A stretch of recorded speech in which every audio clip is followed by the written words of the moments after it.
Good afternoon. Good afternoon, everybody. Welcome. Welcome to the Penn West Council of Trustee meetings. I'd like to call the meeting to order. I'd like to first start the meeting by thanking our extraordinary AV team who have erected 2 screens for us so that everybody present can see everything that takes place. Thank you very much, and I'd like to give them applause for doing this.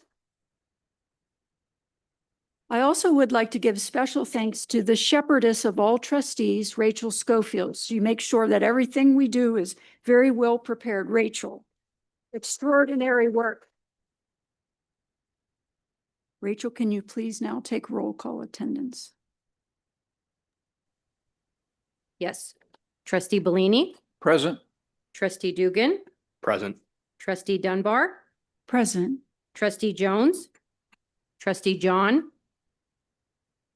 Trustee Kennedy? Present. Trustee Logue? Present. Trustee Maggi? Trustee Nikolai? Trustee Oberlander? Here. Trustee Pape? Oh.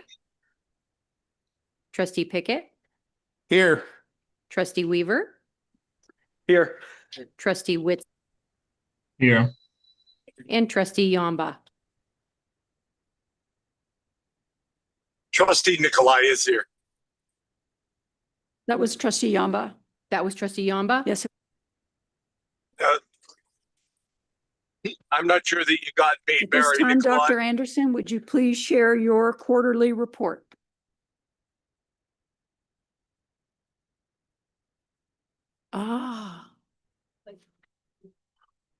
So I see- thanks, Donna, for correcting that. I see Yamba and Nikolai. So we roll call those 2 trustees, please? Sure. Trustee Nikolai? Present. Thank you. And Trustee Yamba?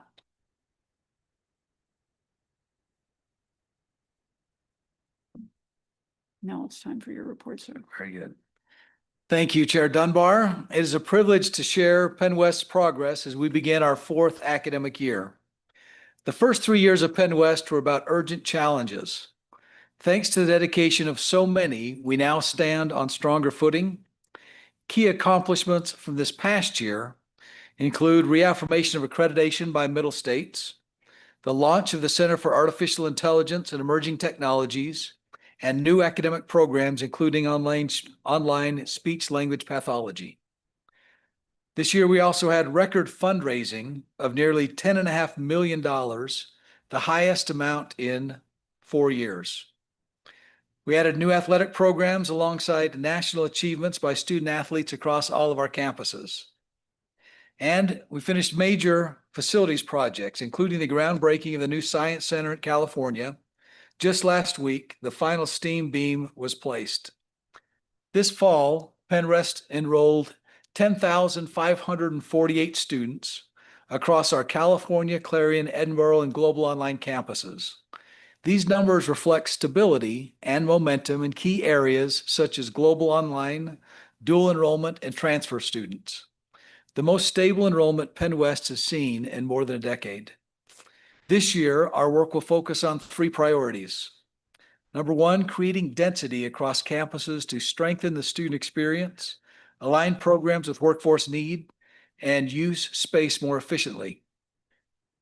Number 2, building the leadership team with national searches underway for senior leaders and new development opportunities for staff and managers.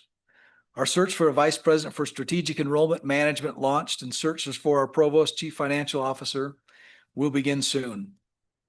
Number 3, we will focus on expanding our reach through deeper partnerships with schools and industries and laying the foundation for a comprehensive fundraising campaign. We'll also begin the development of our next strategic plan, a collaborative roadmap that will guide Penn West beyond 2026. Finally, I want to take a moment and highlight something very special, Penn West's new Trustee Emeritus policy. You may remember that this concept was shared by Trustee Bellini in a PAC report. From there, the state system shared a model template, which we then adopted into a policy that reflects Penn West. This policy allows us to formally recognize trustees who have given more than 10 years of distinguished service through leadership, philanthropy, and deep engagement, and who are no longer active members of the council. And in a way, this is unique among many of our sister institutions. Our policy includes a transitional provision. For 1 year, we have the opportunity to honor former trustees from our legacy institutions, California, Clarion, and Edinburgh, who meet the eligibility requirements. Today, we will recognize former Clarion University trustees who have been nominated for trustee emeritus status. At our future meetings in Edinburgh and California, we will celebrate the former trustees from those campuses as well. At its heart, this is about recognizing the people who gave so much of themselves to our communities and campuses, and whose work continues to inspire us today. With that, I turn it over to Chair Dunbar to give her report and begin today's recognition. That concludes my report. Thank you, Chair Dunbar. Thank you, Mr. President, for your report. We will now have a motion in front of the Council of Trustees that trustees approve the trustee emeritus nominations for the Clarion University trustees R. Lee James, James Kiefer, Suzanne Burns, Melissa Bauer, and Howard Schreckengoss. I need a motion and a second.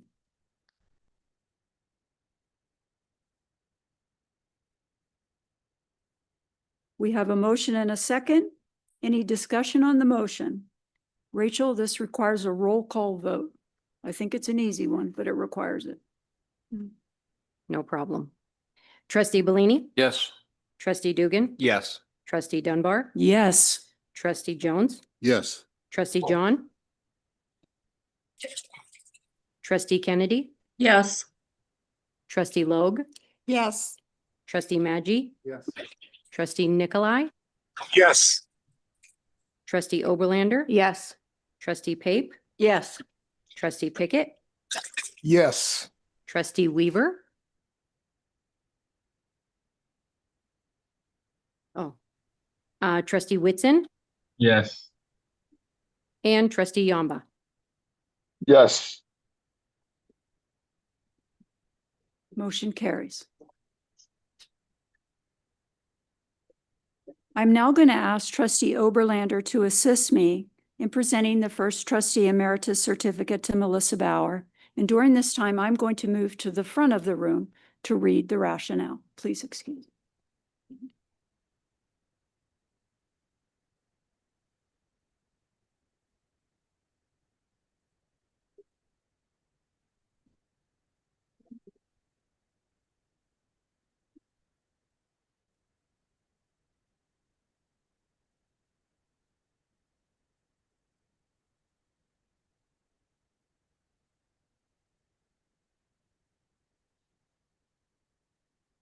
Melissa Hammer Bauer was a Clarion University trustee for 10 memorable years and was actively serving as vice chair at the time of Penn West integration.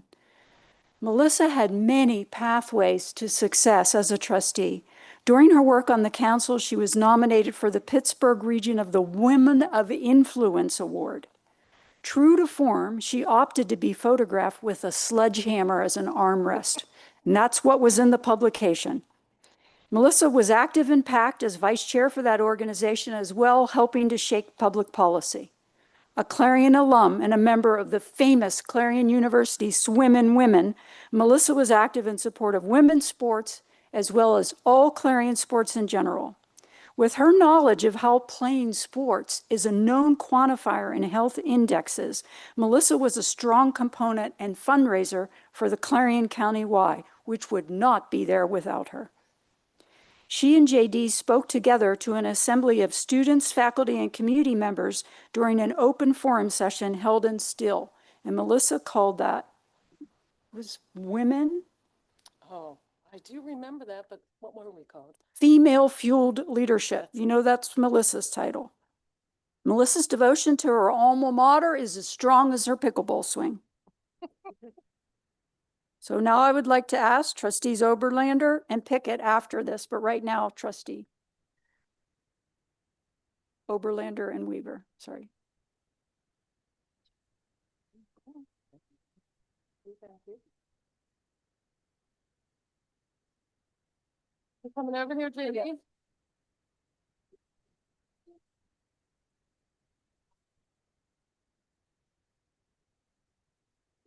Oh, I got a pen, and you already have a pen. Oh, perfect. Melissa, would you like to say anything? Oh, yeah, I'll say a few words. Well, thank you all. It's good to be back. It's always good to be on Clarion University's campus. I enjoy it so much here.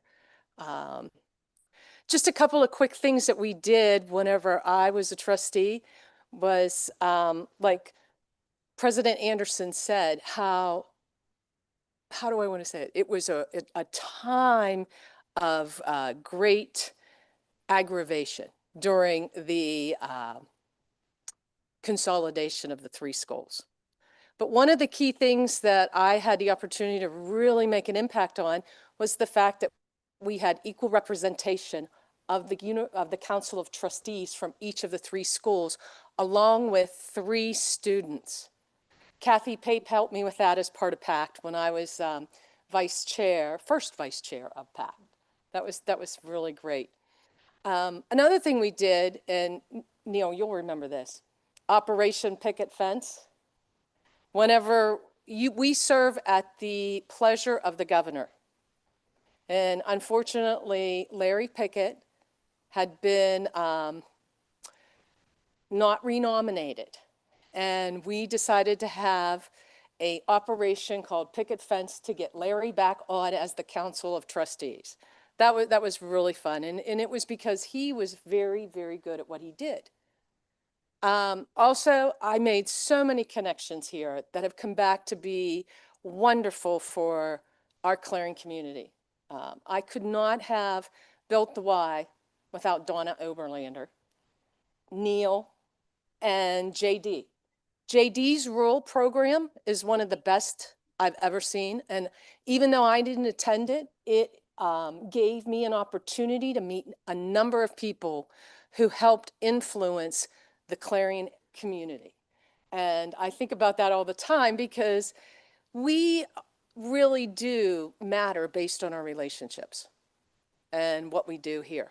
And so I continue to hope and pray for the best of our university. I always think I wouldn't have done what I've been able to accomplish without the background I received at Clarion University.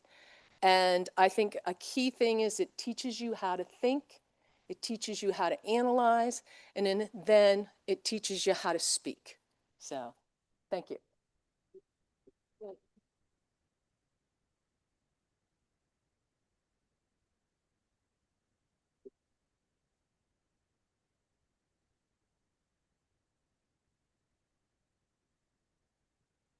I would now like to ask Trustee Pickett and Trustee John to come to escort to the podium.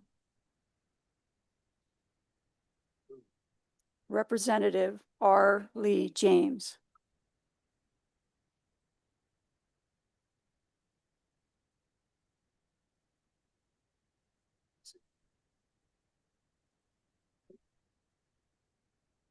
Lee had 25 years of service. Is that correct, Lee? Short about 1 month, but yeah. Close So enough. we're going to count it. Know that all 5 of our trustees that we lost during integration had 100 years of service, minus 2 years. 100 cumulative years of service. He was appointed in 1997. He served several years as chair of the Council of Trustees and actively mentored the 2 trustees who followed him as chair. He made sure that he was creating a path and space. He was always wise counsel. He solicited input from other trustees, maintaining a calm, composed demeanor, even when some circumstances didn't merit such composure. Lee was unflappable in the wake of whitewater situations. It's sort of his military deportment.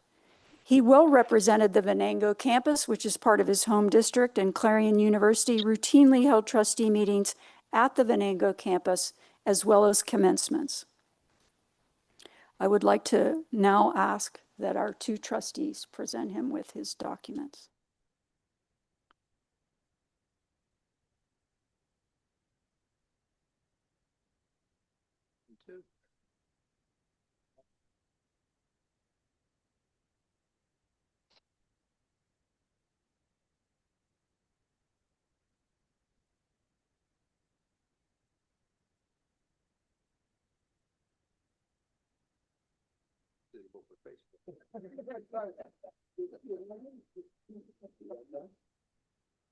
Okay. So, can you hear me? You can hear me. Earlier today, I checked with JD to be sure it's okay if we said a few things. So here we go. And I brought a couple of notes because I didn't want to forget anything. I graduated with a BA in economics in 1974. And then went on to get an MBA here in 83. And a remarkable thing happened when the certificates were passed out. I was the first one across the stage, and my wife was in the audience up in the bleachers, if you recall the bleachers. And as I was shaking hands and getting that certificate, my youngest daughter threw up down the back of Maureen's coat. And so there's this activity up in the corner and everybody's wiping her off and all this other stuff. But it was memorable for Maureen. Thank you for coming that day. It was certainly memorable for me. It took me 6 years to get it, so it was a long time. But like Melissa, I appreciate very much what happened here as trustee and with other trustees. Someone referenced a quote about a quality of life issue. And in most cases, the quality of your own life has very much to do with the people with whom you surround yourself, the exposure you get with them, the conditioning that you get with them, the fun you have with them. And I must say, the group of trustees at Clarion was all that and more. We enjoyed our time together, and we worked real hard to make the college as good a place as it could be. I had a favorite teacher. I remember I said I was an economics major. My favorite teacher, and I don't think any of the other teachers are in the room, was a gentleman named Prabhakar Akolakar. Some of you may remember him. He was inspirational. He really was. And I will never forget him. And I just thought I'd mention that at this point, because I think that's one of the chief things that teachers at whatever grade do for the students that they have. They inspire them, they lead them, they guide them, and I really appreciated that. I am sorry that Mr. Kiefer, who is enjoying apparently an Alaskan cruise, did not come here because I wanted to renew the debate that we had. It was an ongoing debate about who ran the shortest trustee meeting. So I'm going to claim victory. It was right around 1 hour. If he were here, I'm sure he would have something to say about that. That's pretty much everything I wanted to say, except thank you very much for the experience. I will say the first time I met Dr. Anderson at a meeting, it was over here. I forget exactly what building we were in, but Mr. Geiger set the whole thing up, which was great. And then we sat down to actually talk business. And my takeaway from that was I was pretty sure that Dr. Anderson wanted to know, since I didn't make the cut on the trustees, if I was going to be a problem for him in Western Pennsylvania. And that is certainly not the case. It never was, and it never will be. I've always enjoyed my time here. Hope to be helpful to you and the organization in the future. So thanks very much.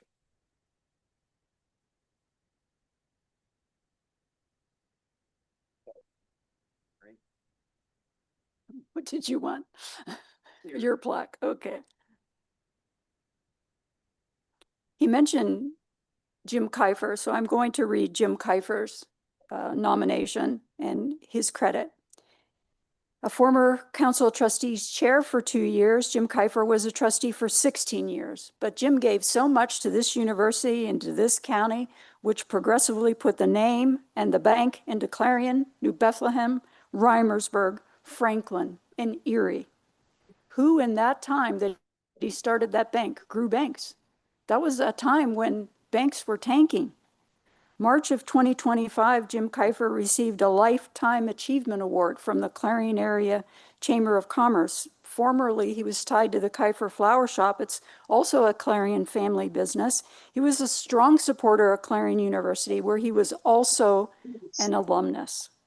I'm going to pick up Sue Burns, who was supposed to be here but was unwell. Sue Burns has served also likely a quarter century of service as a trustee. She burned a path of impact into the organization known as PACT, just as Melissa did, as Mark is doing now, as well as Donna.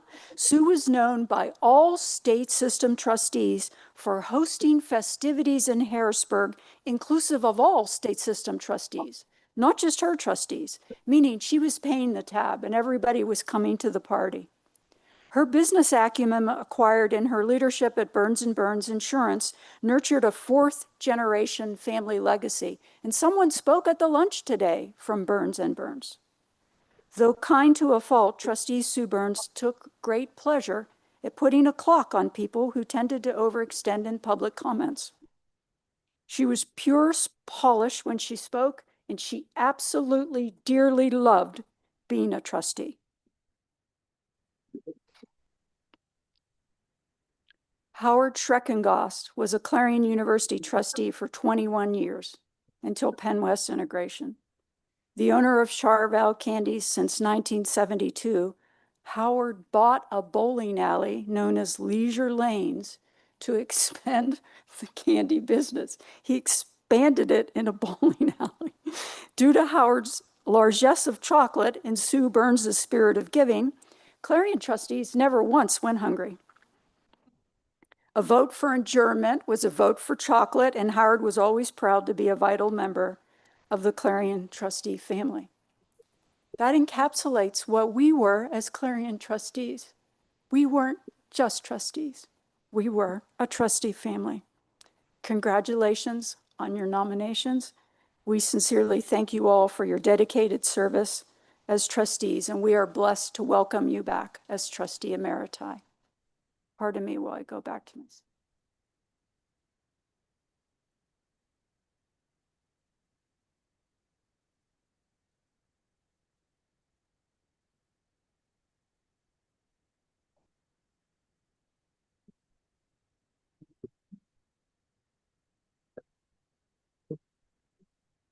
Thank you, Trustee Magi. We're going to take a moment right now and ask Tim John to please do the Pledge of Allegiance.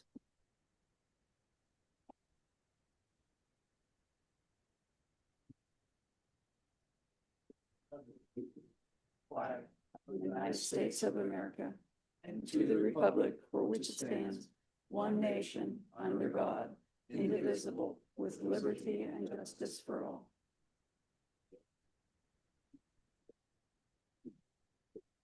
Thanks. What took place today, this is part of my report, with honoring former trustees who were separated us from the time of integration. And Lee asked me this earlier after the lunch. He said, "Did you do this?" And I said, there is a story that goes with this. Trustees of all of our respective campuses will have a role in deciding the program at their campuses. Clarion trustee decided this role. I'm truly grateful to Trustee Jeff Smith, who's a trustee at Slippery Rock, and he was about to go off his term of office. And he said, I wonder why there isn't a state system council of trustees, sort of emeriti, so that as we go off, we can have some form of connection with our university. Well, as the president told me, there were at least one or two universities who already had a policy in place. And after the meeting that Mark presided over, there was language that was floated that there can be trustee emeriti who had just left the university in the last year.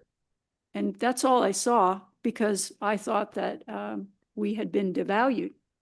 But the truth was, the big eagle told me to calm down and that he could develop the language to accommodate all of the trustees at the time of integration.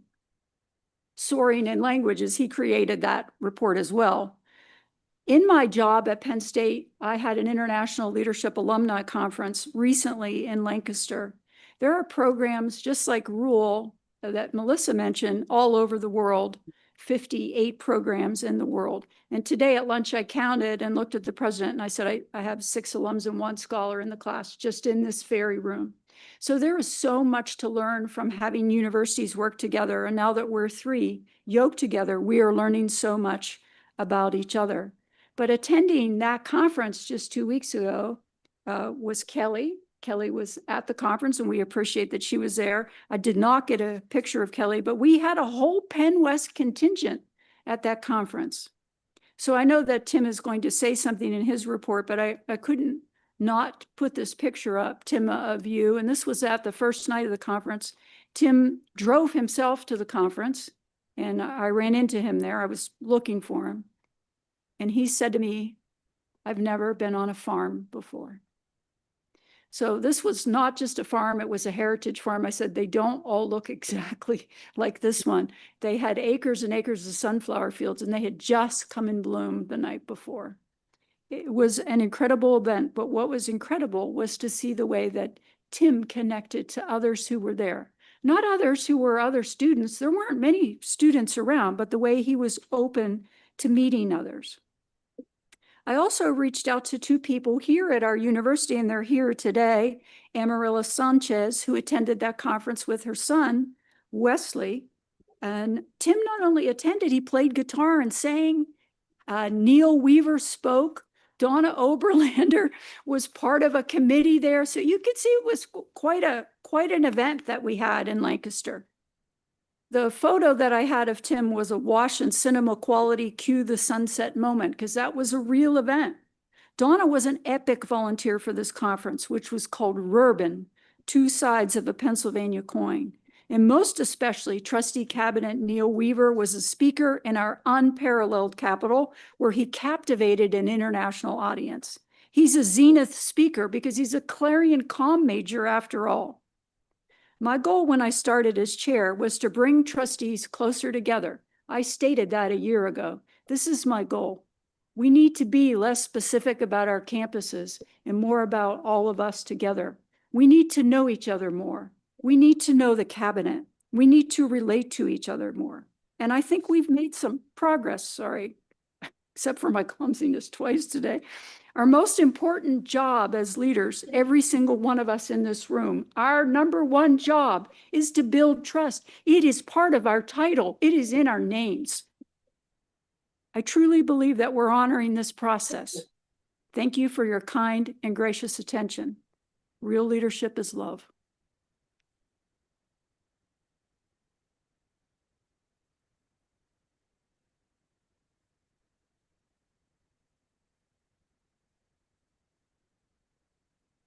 We're now at public comments. Rachel, do we have public comments registered? No, we did not. Do we have public comments from anyone here who would like to make public comments? There's 2 hands up. I recognize Dr. Sandra Trejos. Sure, use the microphone.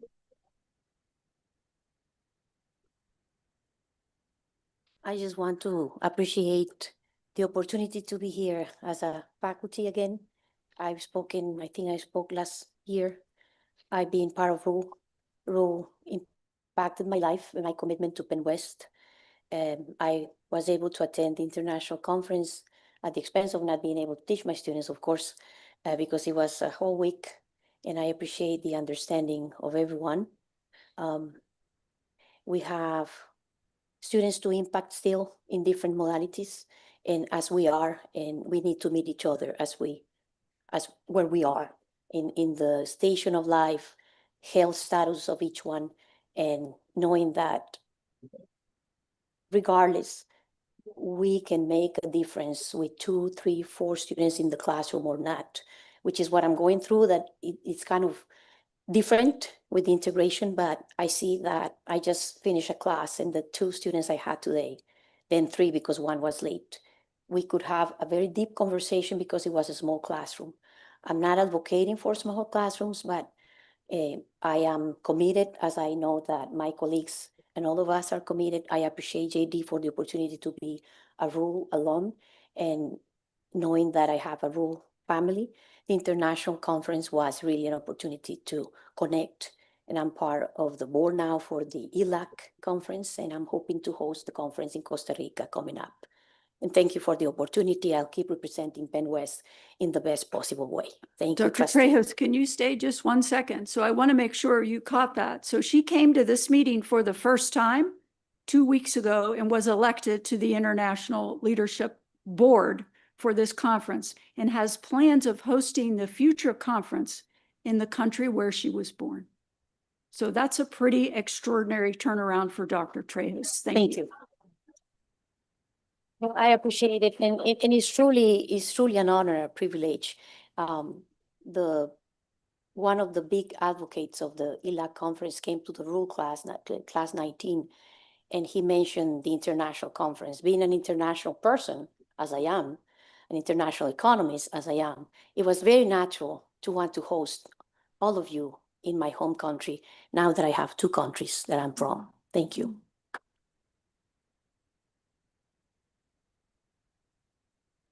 Mil gracias.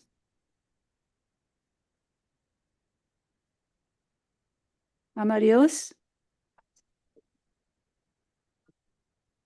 Acknowledge Dr. Trejos because she was a valuable asset when we were over there at the conference. That is a conference that I will never forget, and I'm so grateful that I was invited and that my son was able to go as well.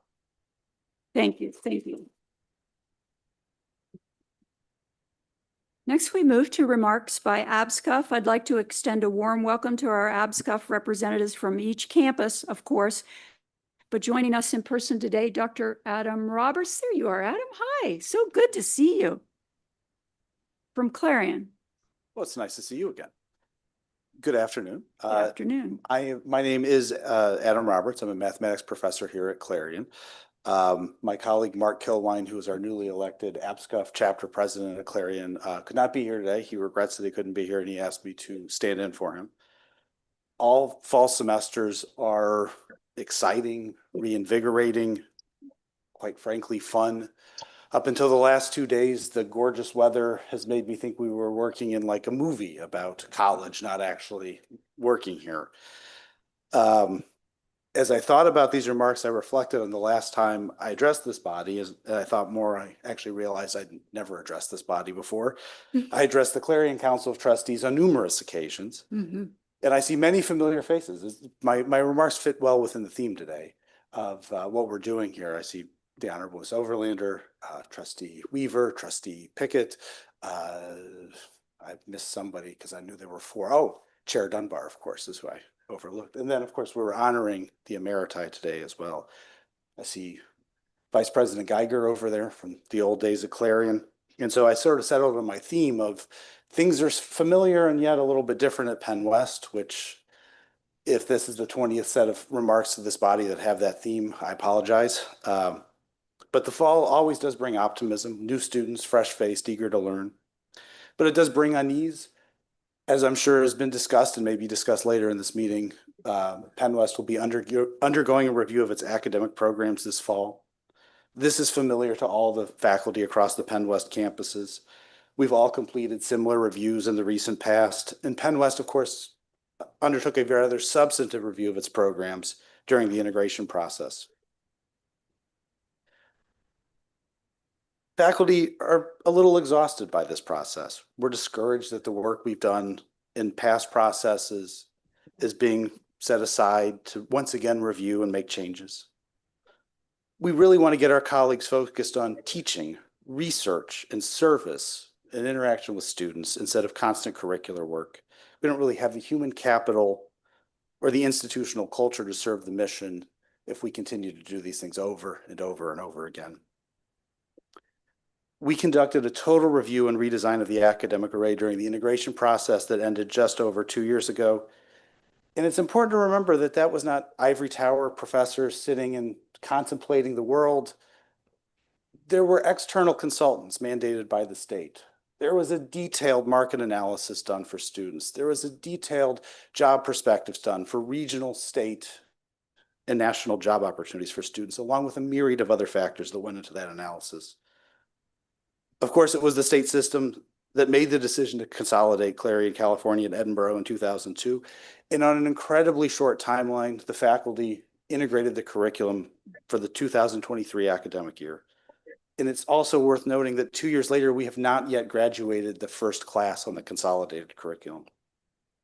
So we appear to be headed in this direction by our new chancellor, but this hamster wheel process of constant review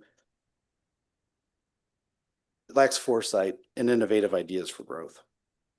As we think about redesigning our programs, we wonder where the promised framework from PASHE is about sharing programs across the state system. As faculty, we remain ready to explore those possibilities, but PASHE lacks answers about real basic fundamentals about how these things will actually happen. So instead of reinventing the wheel of the program array, we encourage thinking about actually completing the integration, making sure that we have the technology and workforce in place to truly deliver courses between our campuses.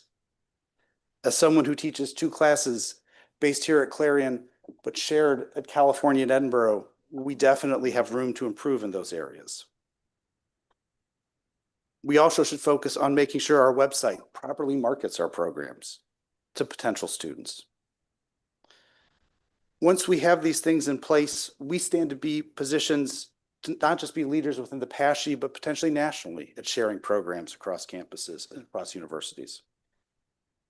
But alas, we will move forward with the review of the program array. And I add that that too feels a little familiar, that we'll do something that sort of runs contrary to the general preferences of the faculty.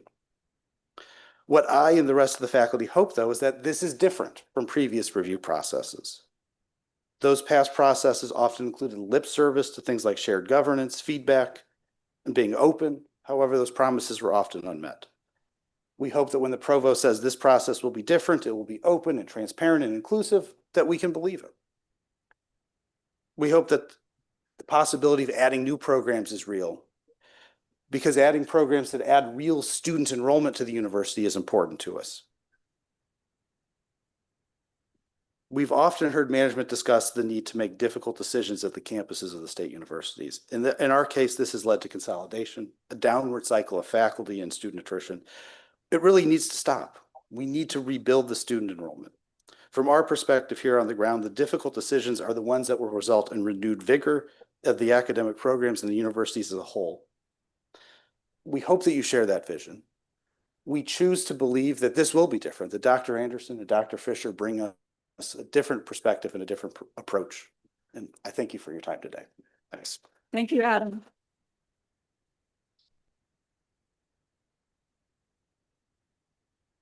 Is Dr. Sam Kloster here?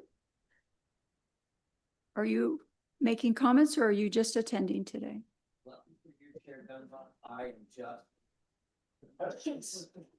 Welcome. A pleasure to see you, Dr. Kloster. Joining us virtually, and I'm not sure if someone is with us virtually. Is that correct, Rachel? Dr. Mario Meisen? Okay, but if he is virtually, we welcome him and it's good to see him. Good, great, thank you. We would also like to welcome Penn West Faculty Senate co-chairs. Are you ready, faculty co-chairs? Joining us today is Dr. Jamie Phillips from Penn West Clarion and Dr. Peter Kushinikov from Penn West Edinburgh. Dr. Robin Weaver is from Penn West Cal, is joining us virtually. I get to speak for everybody. Oh, Jamie, it's so good to see you. It's good to see you guys too. So I do have some incredibly boring comments to make. But before I do, I was really moved by the ceremony today. And one of my favorite quotes from any philosopher is Soren Kierkegaard. And he says that you have to live your life forward, but you can't understand it until you look backward. And that's true.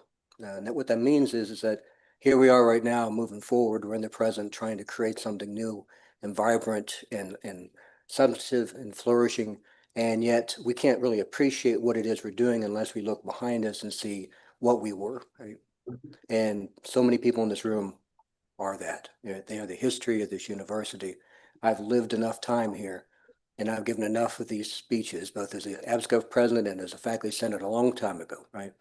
To know the names and see the faces and know all the work that you did. And the history there is what gives us a meaning to our life right now. And I really do appreciate you. Okay? And I thank you for that. So that's the not boring part. The boring part is I am chair of faculty senate for campus this semester. And Peter's here with me, and Robin, I'm not sure if Robin's online or not, but she serves in the Cal campus. I do like to update you about what we are, but probably there's some use to just talking about what faculty senate is, how we're comprised. And I did want to talk about that a little bit. The Penn West Faculty Senate is comprised of senators, not surprisingly, but they're elected by every academic department. And that's different from what used to have at Clarion campus. Right? They used to be at-large members, but here every single department gets to elect members. They also elect alternates, and we have an executive committee comprised out of 3 people that's elected from the body at large from each campus. So that's how I was elected. So we got 9 people that are there representing directly the campuses, but everybody else is connected up with their departments, and that's made a massive change on our ability to get information out to departments and to make sure that everybody understands what's happening at the various campuses. It's been a great movement. We have 34 senators at the moment, 16 alternates, and they represent 16 different departments. We meet bi-weekly as a Senate. We receive reports from the president and the provost. They both attend our meetings, and we greatly appreciate that. They also typically attend our executive committee meetings. We appreciate that as well. We get updates from the union. We get it from our curriculum committee. We get updates from our 3 student senators. So we have representatives from all those student senators as well. We have lots of subcommittees I'll talk about in a minute. We have guests come speak to us. And our purpose, of course, is to listen and to learn and to make recommendations about changes potentially in policies, practices, and the activities and functions of the university. So that's our role, and that's why I'm here today. And we are connected up. It's been a great change. The new Senate is much better than what it used to be. Right? Our current subcommittees are Committee on Committees and Rules. They get to do all the extra committee stuff, and they get to put people on membership. They're the hardest working one. Academic Standards, Faculty Affairs, Student Affairs, Budget, Institutional Resources, General Education, Assessment, and we have campus forums. And the campus forums, I just held one a few days ago. It's where you bring in faculty and you get to talk about things about your campus, because obviously the goal is to make sure that not only is the university thriving, but every aspect of the university is too. We all want to make sure that not only we have a robust enrollment, but it's robust on all of our campuses, and that there's activities for everybody. So all campuses are thriving simultaneously. These subcommittees comprise about 60 different faculty members, and those faculty members, some of them are members of Senate, but most of them are not, right? They're additional faculty that are involving themselves in the work of the university at a very high level. And the goal then is to get as many people involved as possible so that we're not distant. Everybody knows what the world is like now. The world like now is a Zoom world, right? And the Zoom world sometimes can be hands off, it could be distant, it could be cold, it could be a click and you're done. We want everybody involved in a very visceral, complete, and holistic fashion on the campuses where their daily activity is to try to make everything thrive. And that is something that Faculty Senate is striving to accomplish, to avoid simply having meetings for the purpose of a meeting. Like this works, right? Having meetings in person is 1,000 times better. And so I'm so glad that you guys are doing that. And that's something that we need to try to do better with our own Faculty Senate. Right? We've had 2 meetings this semester. It's very early on. We do appreciate everybody coming to Clarion. It is the best campus. And our next meeting will be on October the 13th. Our CCR committee, as I said before, has been very busy. They're always filling up slots. And, people go on sabbatical. Some people retire. Some people move off of a committee, so they keep busy. They're also going to be doing a full assessment of our constitution and bylaws this year. This is our 3rd year as a faculty senate, and so part of our constitution says you have to do a review to see how well you're doing, and so that review is going to be done by our CCR committee. So they're going to be looking to see whether or not the faculty senate as it is actually is represented by the constitution, or whether or not changes need to be made. And so there'll be something that'll be happening with that later on. Most recently, our academic standards committee made a recommendation, some hard work in the springtime. Their chair, Rebecca Whaler, in particular, worked very hard in getting an advising day proposal put forth. It was taken to the faculty senate, had a good discussion. It passed with a very high marks and was sent to the president. And now the president has got it, and he has a chance to see whether or not he wants to implement it, and if so, how he's going to implement it. And we'll be part of the implementation process. But it's the sort of thing that would be across all campuses, a single day where you really focus on advising in a way that doesn't disrupt the activities of the university. We're going to be bringing in guests. Some have been suggested by the president, which are good ideas. We're going to bring, he's got lots of task forces he's put together. And one of those, like strategic planning, we want to have somebody like Susan Fenske come talk to us about what they're doing with that, but other task force as well. And one thing we want to do this year is try to bring in more of our administrators so that people can see somebody's face. They can attach a name to an email address, and they can know who it is that they're actually talking to and who's in charge. Because one of the problems that we have seen at the university is that we have a very large bureaucracy in terms of how things are done, right? You know, so I'm old school military, or my enemy was the Soviet Union. One of the problems with the Soviet Union was a terrible bureaucracy. That's why they failed. Go America, right? Okay. We don't want that, right? And so we're trying to find ways to make sure that we can make processes cleaner, right? That's true at our university. It's also true at the level of the state system. And one of the things Adam was talking about was the difficulties with something like sharing courses. You know, I talked to the chancellor about this. I asked him a simple question: how do we make the process cleaner? You know, because at this point in time, there could be 20 people involved in deciding whether or not one course gets shared, and all those people have to say yes, right? And if it doesn't happen, then that course doesn't get shared, but that's not nimble enough for us. We need to be able to put things on the books that we can share with any universities. When we share our courses with other universities, that's money back in our pocket. That's the sort of thing we need to do, but we have to reduce the amount of bureaucratic red tape to get that done. And that's just us at a very larger scale. At a smaller scale, we just need to know who we're supposed to contact about things, have a better feel for who's in charge of what, and then make sure that we have, when somebody has something that needs to be done, it gets done in a timely fashion. And everybody's working on that to try to make these systems better. But that's the nature of a bureaucracy that we have to work against, given that we are compartmentalized across 3 campuses. I will like to emphasize the points that Adam made, you know, so we're going to be working with the program array. We're working at it from a different perspective than the union, you know, so we're going to be looking at things more on the tail end about what courses and changes are going to be made.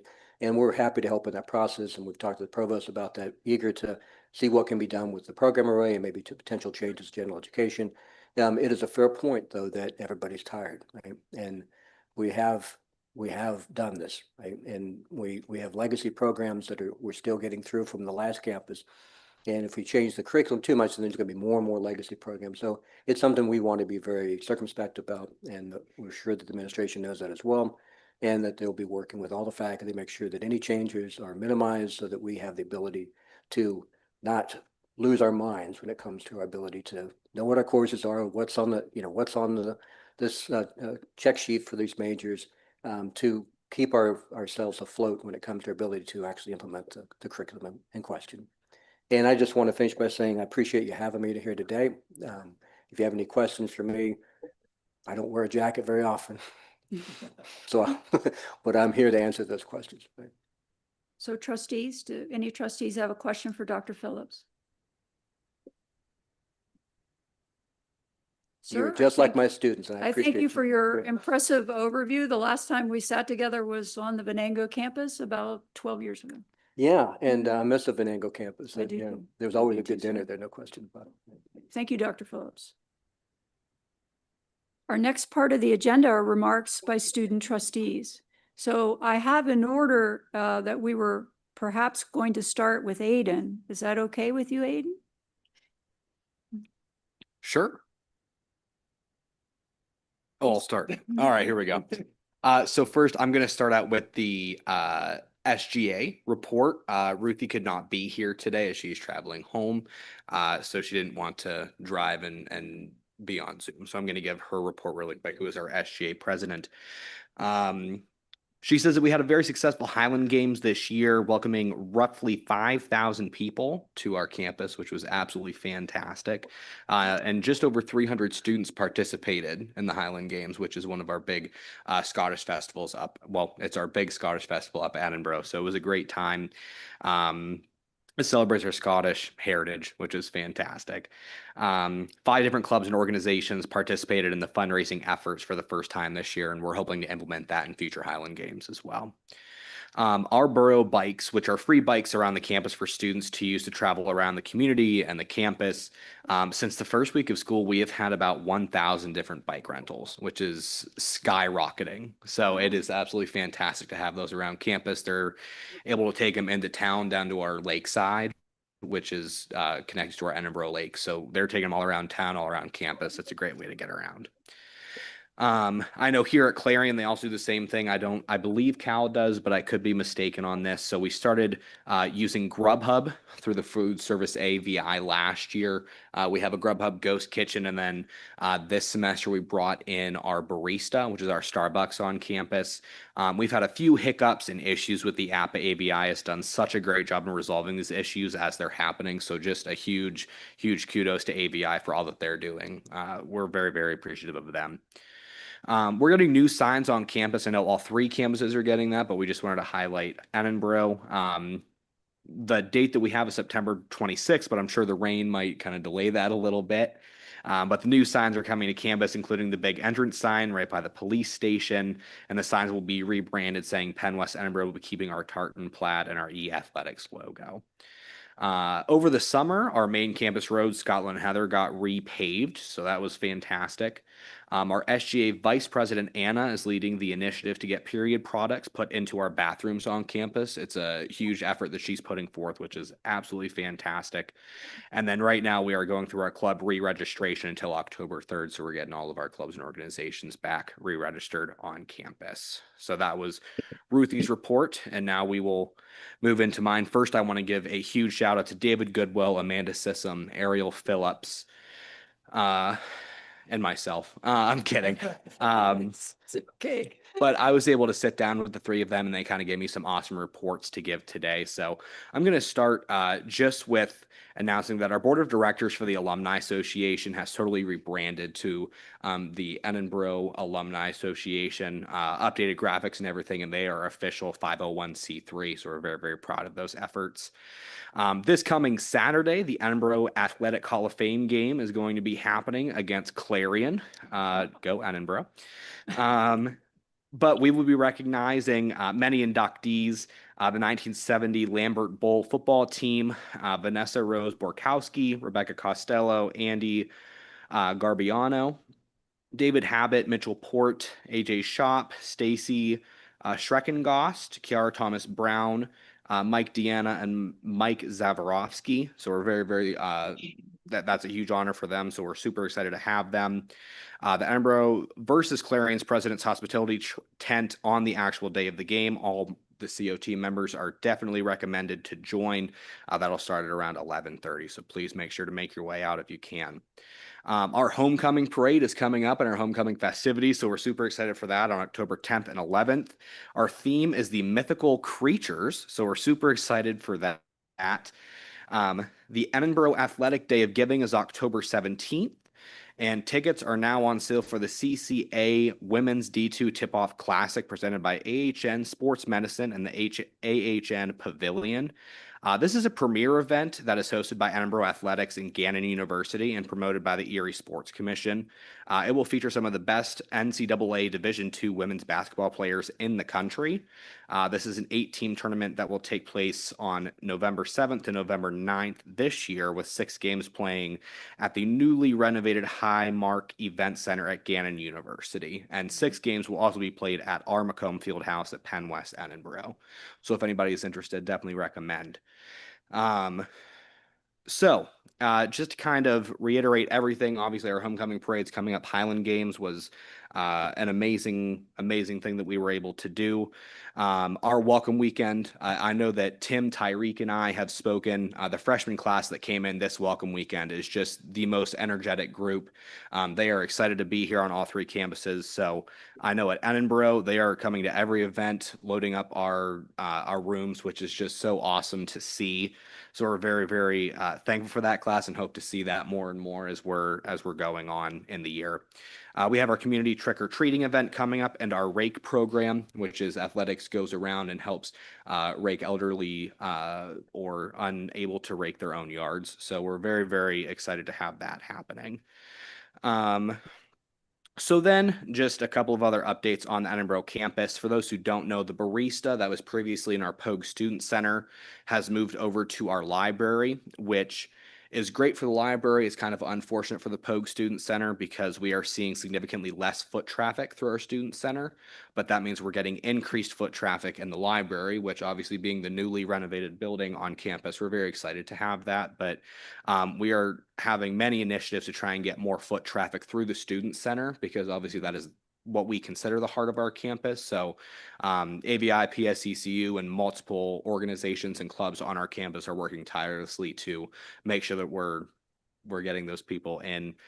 But other than that, I just wanted to commend everybody and just thanks so much for allowing me to speak. And again, just praise to AVI for the food today and the wonderful work they've done since taking over the campuses. So thank you so much. I rest. Thank you.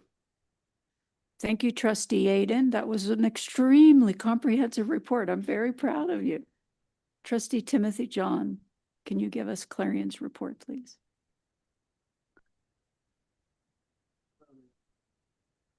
Hello, everyone. Welcome to our beautiful campus here in Clarion. As always, I'm glad to report on behalf of my peers from Penn West Clarion. These past few months have been very eventful for all three of our campuses. In Clarion, we had multiple student orientations over the summer that helped students see what it will look like to be a student on this campus, as well as things to look forward to beginning their path in higher ed. Fall semester is not complete without a fun and exciting welcome weekend. This year, compared to the past 2 years, we've had a lot more involvement from our freshmen, like Aiden mentioned and Tyreek will mention, in the events organized by all our administrators to get them situated and find opportunities to begin classes. I personally enjoyed making connections with all our freshmen and helping them move in and taking them around campus, helping them find their classrooms on Sunday. It was an honor to be out there and help my peers find their path in Clarion, along with the widespread involvement of a variety of clubs that volunteered for Welcome Weekend. In the first week, we renamed our stadium out to Ajax Field. This day was very special to all the attendees and the football team as they kicked off a great season, along with the rich history of Coach Ajax and its contributions to our football team. Looking back on the past few weeks, all events hosted by the University Activities Board and many other organizations have been well attended. Big events like bingo have had 200 to 300 students. Karaoke was well received with over 100 students, and many smaller events with an average of 50 students. As part of next steps for Penn West, the student population and organizations are doing their best to create density. Around the beginning of the semester, I was invited to the leadership conference by our trustee chair, JD Dunbar. Thank you. This conference was hosted by the Penn State Extension for the Alumni of Rural program. It was a privilege to be part of this as I visited my first farm that had a history in agriculture since the 1700s. It was fascinating for me to learn the importance of agriculture in Pennsylvania and how the things I learned in my bio classes came to life. Thank you, Dr. Boyden. This conference further helped me meet a variety of figures from different portfolios and inspired me to continue my journey in becoming a better leader. I want to take a moment to acknowledge the freedom of expression our campus community values. Penn West supports this kind of engagement by providing space, such as our Apple and sidewalks, within our time, place, and manner policy to address national events. It's one of the unique aspects of being on a university campus. Students can come together, express themselves, and learn from one another in respectful and meaningful ways. This report would not be complete with some feedback from our beloved Golden Eagles. We are all aware of the start of an incredible football season, not to mention the Clarion-Edinburgh game this weekend. This time around, I reached out to a few of our athletes themselves so you can all hear from them. Emily Klopp, a junior, says from the women's volleyball team, this season has been very challenging but rewarding. We have had many five-setters already in the early season, but have pulled out some huge wins in those, including Wheeling, West Liberty, Slippery Rock, and Damon.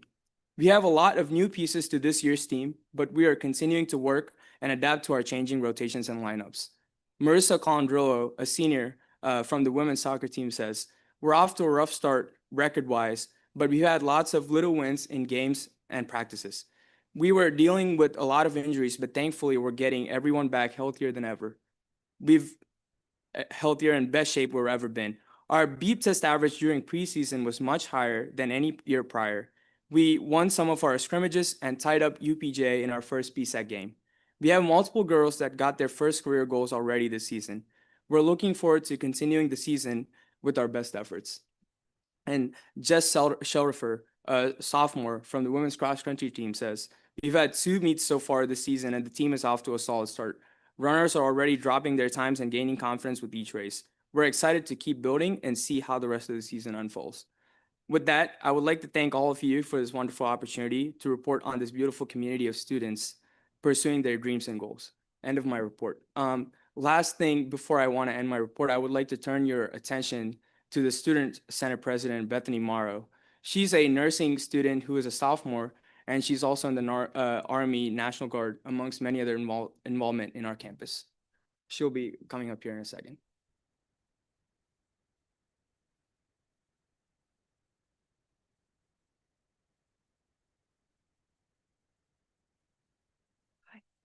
Hello, everyone. My name is Bethany Morrow, and I'm honored to serve as president of the Clarion Student Senate.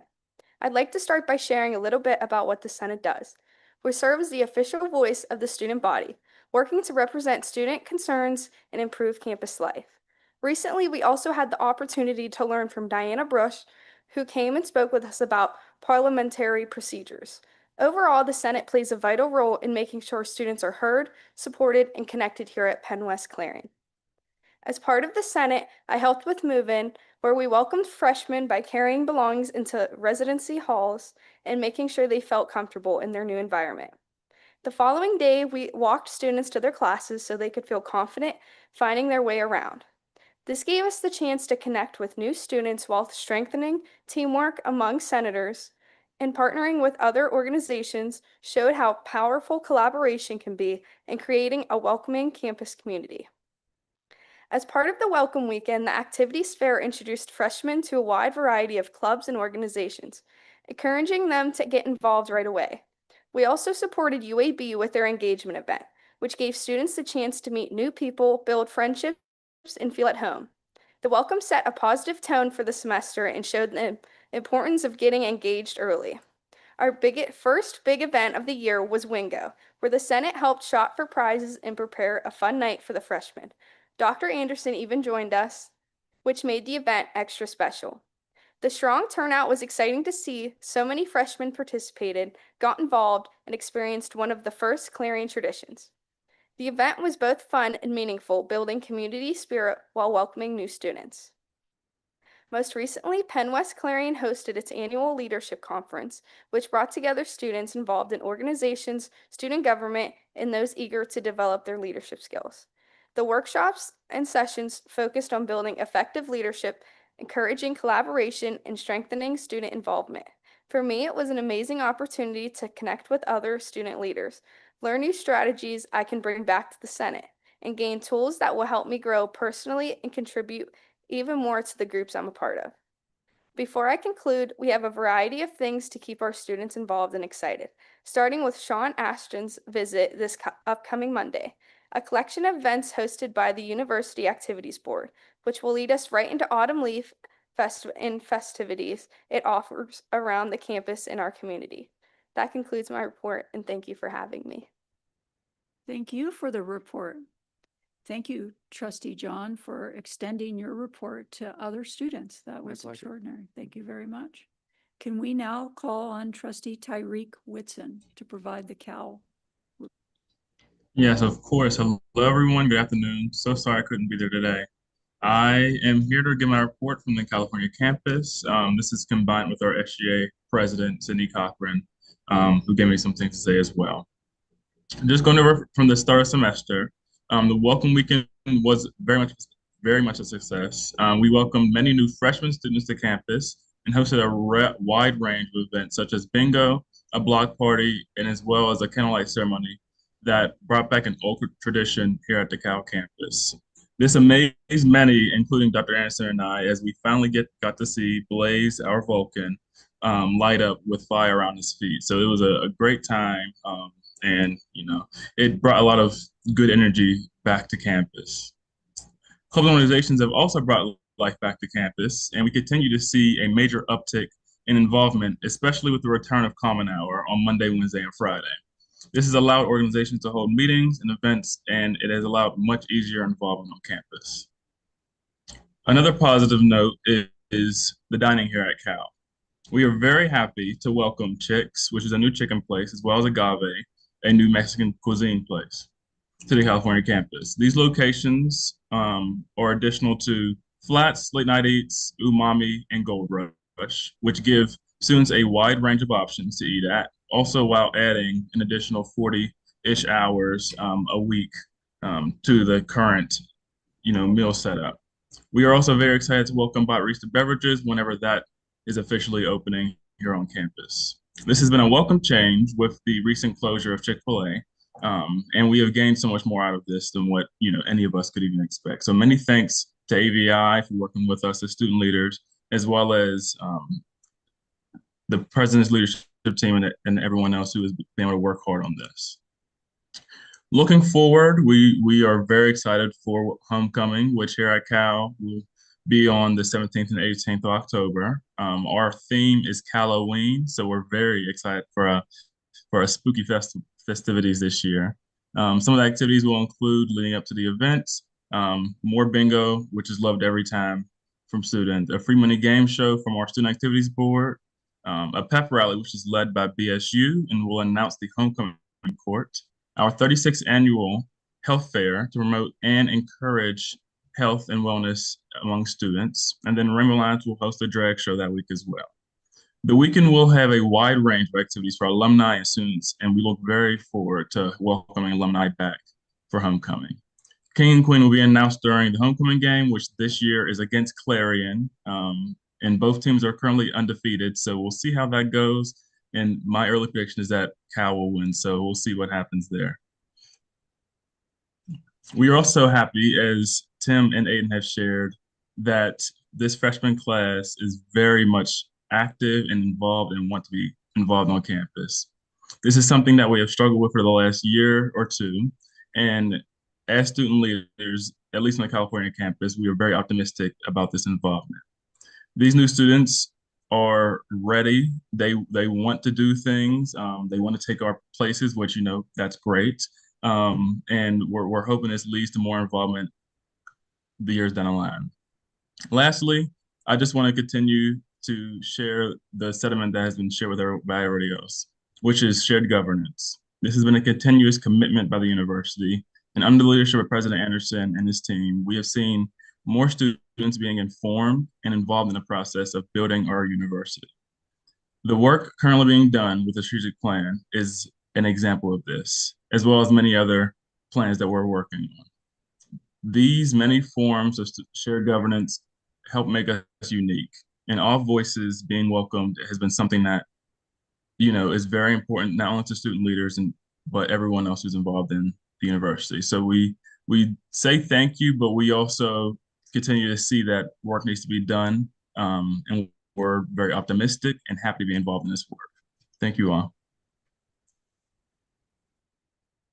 D. Tyreek Whitson, I submit to all present that Penn West University have 3 Zenith student trustees. Thank you for all reports.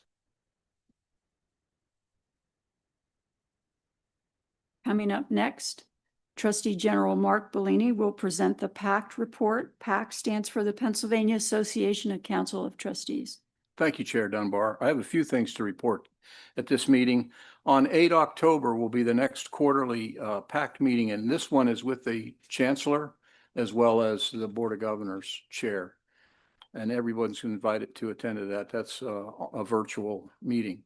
On the 15th and 16th October will be the next Board of Governors meeting, and it will be held at Slippery Rock.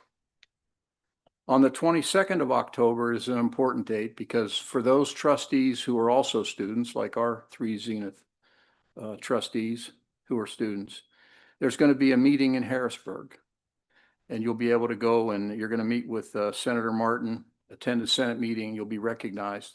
You probably heard that already, but I'm letting the cat out of the bag. You'll be recognized by the Senate. You'll get a tour of the Capitol, and you'll also get a little bit of inside information on how the budget formulations are fought over and done at the Senate. So I hope all of our trustees who are also students get to go.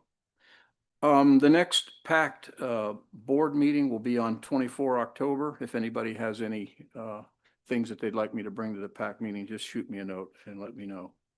And then in April of 2026, that'll be our large meeting, and it's going to be a hybrid meeting this year. We're going to have an in-person option as well as an online option so you can attend either way you can fit your schedule in. That's all I have, Chair Dunbar. Thank you. Thank you, trustee. We're now moving to the consent agenda. The consent agenda items will be considered in one motion unless any member wishes to have an item removed for individual discussion. Does anyone wish to discuss the consent agenda that appears before you? It consists of the minutes of the regular meeting of June 26, 2025. Is there a motion to approve? In triplicate. We have a motion, a second, and a third to approve the consent agenda. Any discussion on the motion? Roll call vote, please, Rachel. Trustee Bellini? Yes. Trustee Dugan? Yes. Trustee Dunbar? Yes. Trustee Jones? Yes. Trustee John? Yes. Trustee Kennedy? Yes. Trustee Logue? Yes. Trustee Maggi? Yes. Trustee Nikolai? Yes. Trustee Oberlander? Yes. Trustee Pape? Trustee Pickett? Yes. Trustee Weaver? Yes. Trustee Witz? Yes. Trustee Yamba? Yes. Thank you. Thank you. The motion is carried. Communication and Marketing Committee. The Communication and Marketing Report can be found on page 15 in your board packets, trustees. Committee co-chair, Trustee Maggi. Okay. It's yours. It's yours.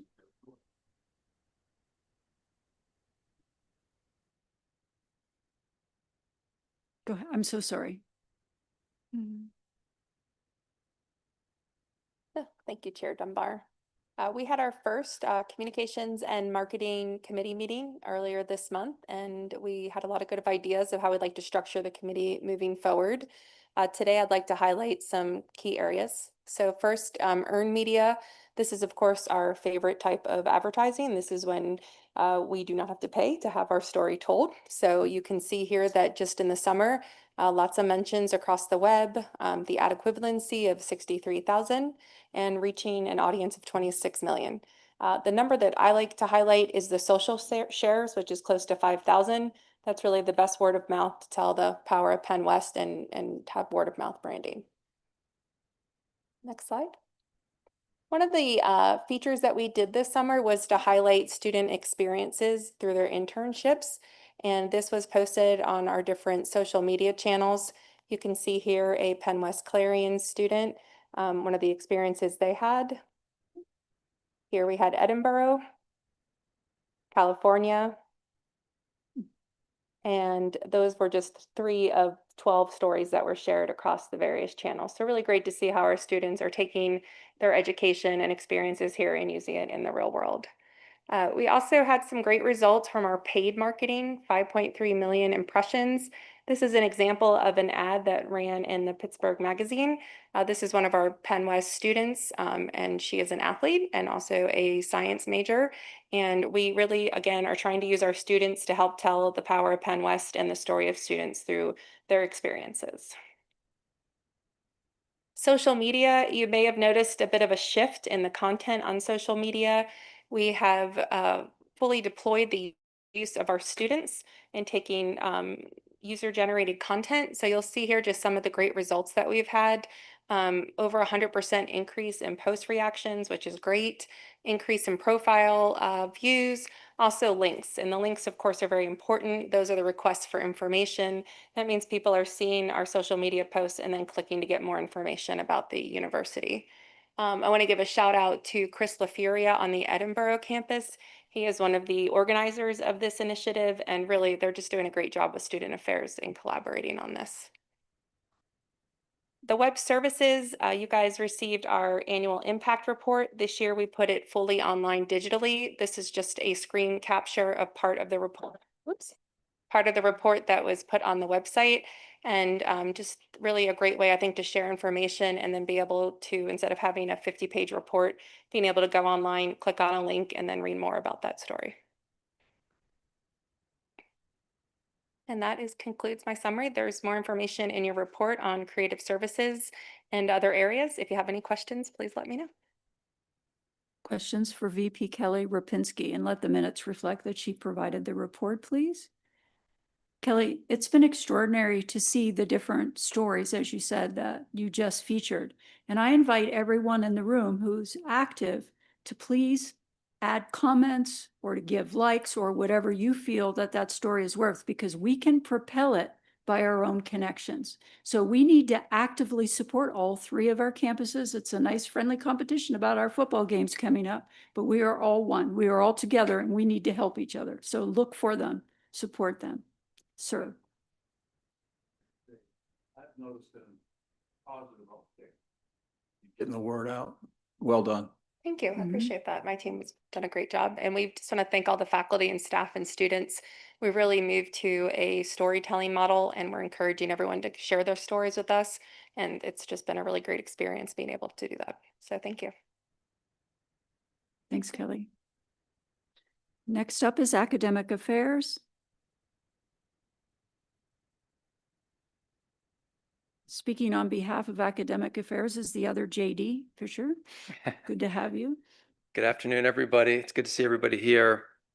And for my report, I want to discuss briefly an important project we're undertaking. That's the project that was discussed by Dr. Roberts and Dr. Phillips, and that is a project to comprehensively examine the full mix of programming that we provide here at Penn West. So degree programs, concentrations, minors, certificates, experiential learning opportunities.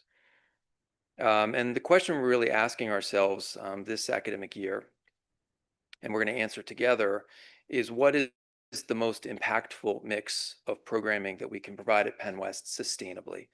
So what's the most impactful mix of programming we can provide sustainably? And I've asked that question enough that it's already been identified to me that I'm starting to become annoying by asking that question, particularly use the word impactful. We're very proud of the way that we serve students now, and the way we serve students and employers and local communities in the region. And we absolutely want to acknowledge the incredible work that our faculty do, and that they did in integration, and that they are doing right now to deliver powerful programming for our students.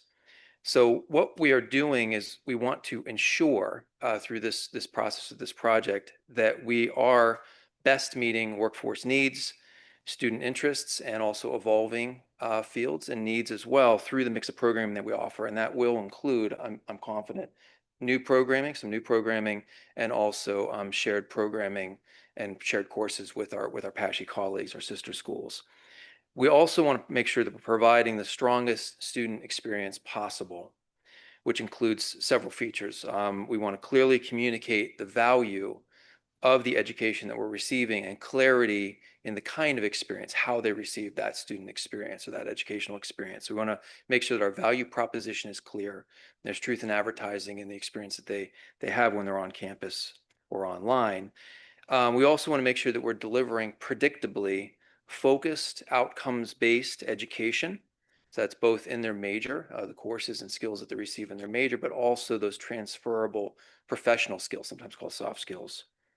Want to make sure that we are providing a robust extracurricular activities, a range of extracurricular activities, and also robust experiential learning opportunities. And we want to make sure that the way in which our programs or programming is designed harmonizes with known best practices in onboarding, student retention and success, and also harmonizes with a focus on career development through the lifespan of the student's time here, and then also making them comfortable and confident as they launch into the next stage of their journey.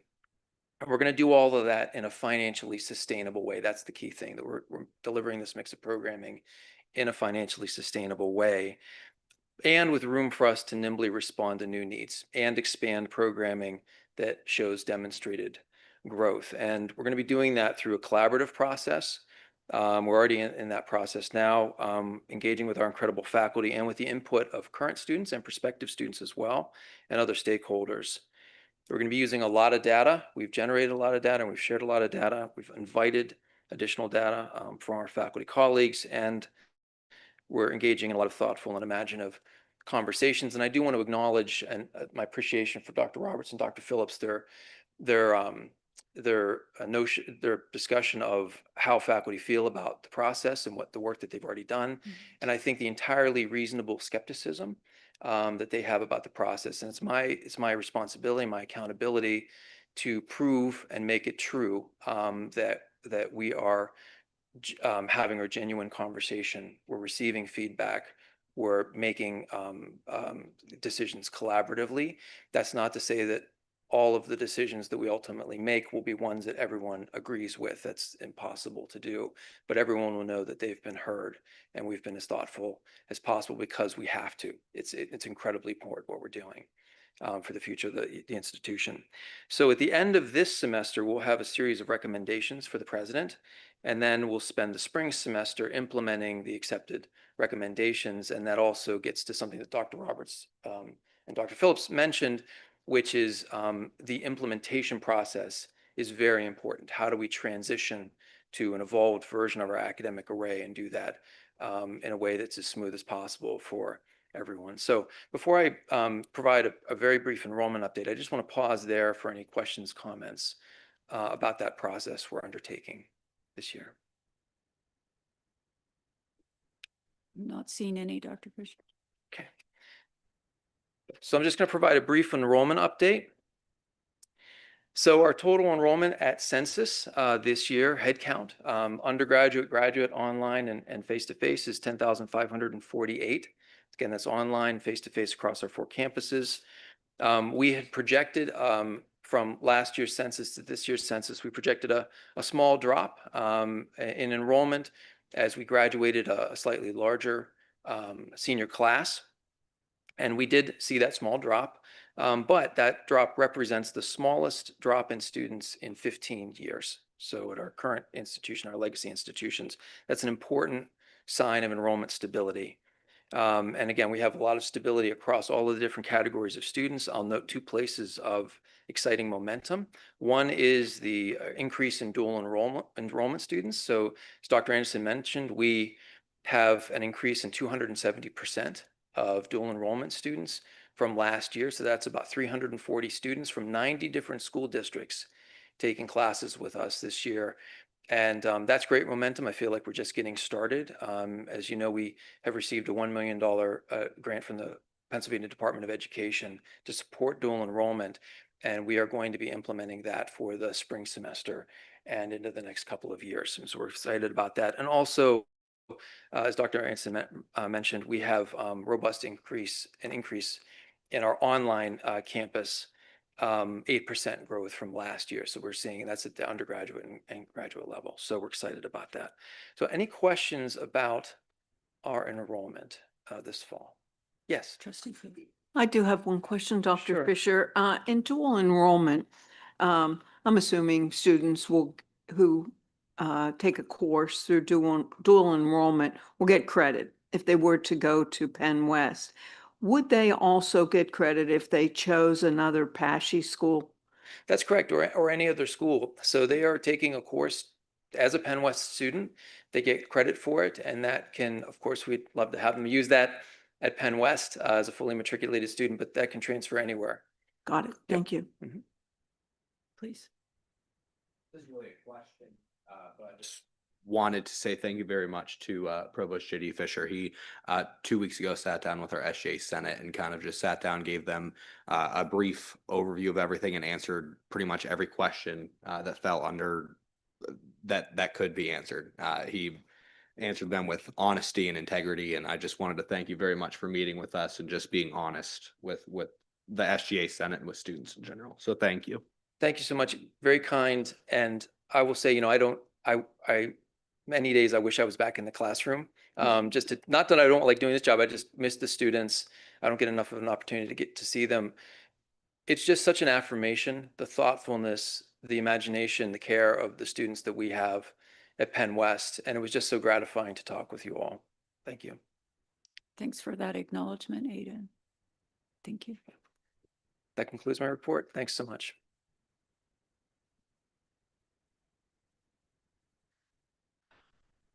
Next up is Finance and Administration. I'm sorry, Student Affairs. I missed Student Affairs. I missed Student Affairs. And I know that we have someone to cover Student Affairs.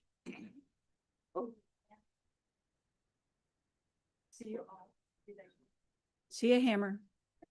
You gonna do the intro? Sure, I got you. Sorry, the reason I'm doing this, I'm co-chair with Larry, so I'm just going to do the quick introduction. The committee met last on September 4th to discuss the summer and early fall semester division highlights, focusing on dining updates for all three campuses, Penn West rankings for dining, housing, and more, new student orientation, and welcome weekend wrap-up, as well as the middle state accreditation reaffirmation. So now I will turn it over to Associate Vice President for Student Affairs, Larry Seebeck. Thank you, Aiden. Appreciate that very much. Earlier this morning, Dr. Anderson asked me to step up and for Dr. Fensky. Said briefly, about 30 minutes, could you speak for student affairs? Not a problem, but I will say the three student trustees and our student government leader in the back, phenomenal, energetic. You talked about everything that's going on right now. Can't applaud you enough. This is a true representation of our students out there right now. So thank you for everything you're doing. I saw an applaud coming there somewhere, but all right. Talking about campus life, let's talk about new student orientation that's run through campus life. We actually welcomed 3,124 new students to our new student orientation this past summer. About 1,400 of those students completed face-to-face orientation, and then another 200 did a face-to-face students in a virtual shell online. We also dealt with graduate students in a virtual shell, a little over 1,000 students, which is really phenomenal. And then 242 global online students did the virtual shell, and 235 students on a separate virtual shell. Again, not mandatory, but these students are participating online, things that they probably learned in through their high school years. Want to jump into Welcome Weekend, and we talked about some of the programs going on Welcome Weekend, and I can run through some quick facts. Something that the student trustees talked about, bringing students in early, welcoming them to campus. I'm going to actually call upon Trustee Dunbar because she gave a story today, and I'm going to ask her to give that story again about Reinhardt Villages and dropping off a student. A mom was dropping off her last child to this campus, having dropped off her older children to two other campuses in an urban area in a city that many of us know and grew up in. And in that process, when she pulled up to Reinhardt Villages, she thought, I wish I could live someplace like here. And I'm moving in my last child, and there are a lot of steps going up. And then when she opened the car door, she was surrounded by people that asked, can I please carry your bag? Can I help? We're here to help. Oh, welcome, Matthew, welcome. I'm so glad you picked Clarion. Welcome. And she said, when I was all done, I sat in the car and cried because that never happened ever. And anytime I took my students to other campuses, and I knew that Maddie would be okay here. That exact same process happens on all three campuses. And it's just tremendous what our student leaders do. Professional staff members are out there doing this. So, you know, just so the parents know our students are safe on campus. Couple welcome weekend and fun facts. Our students come from 33 states, 15 countries are represented.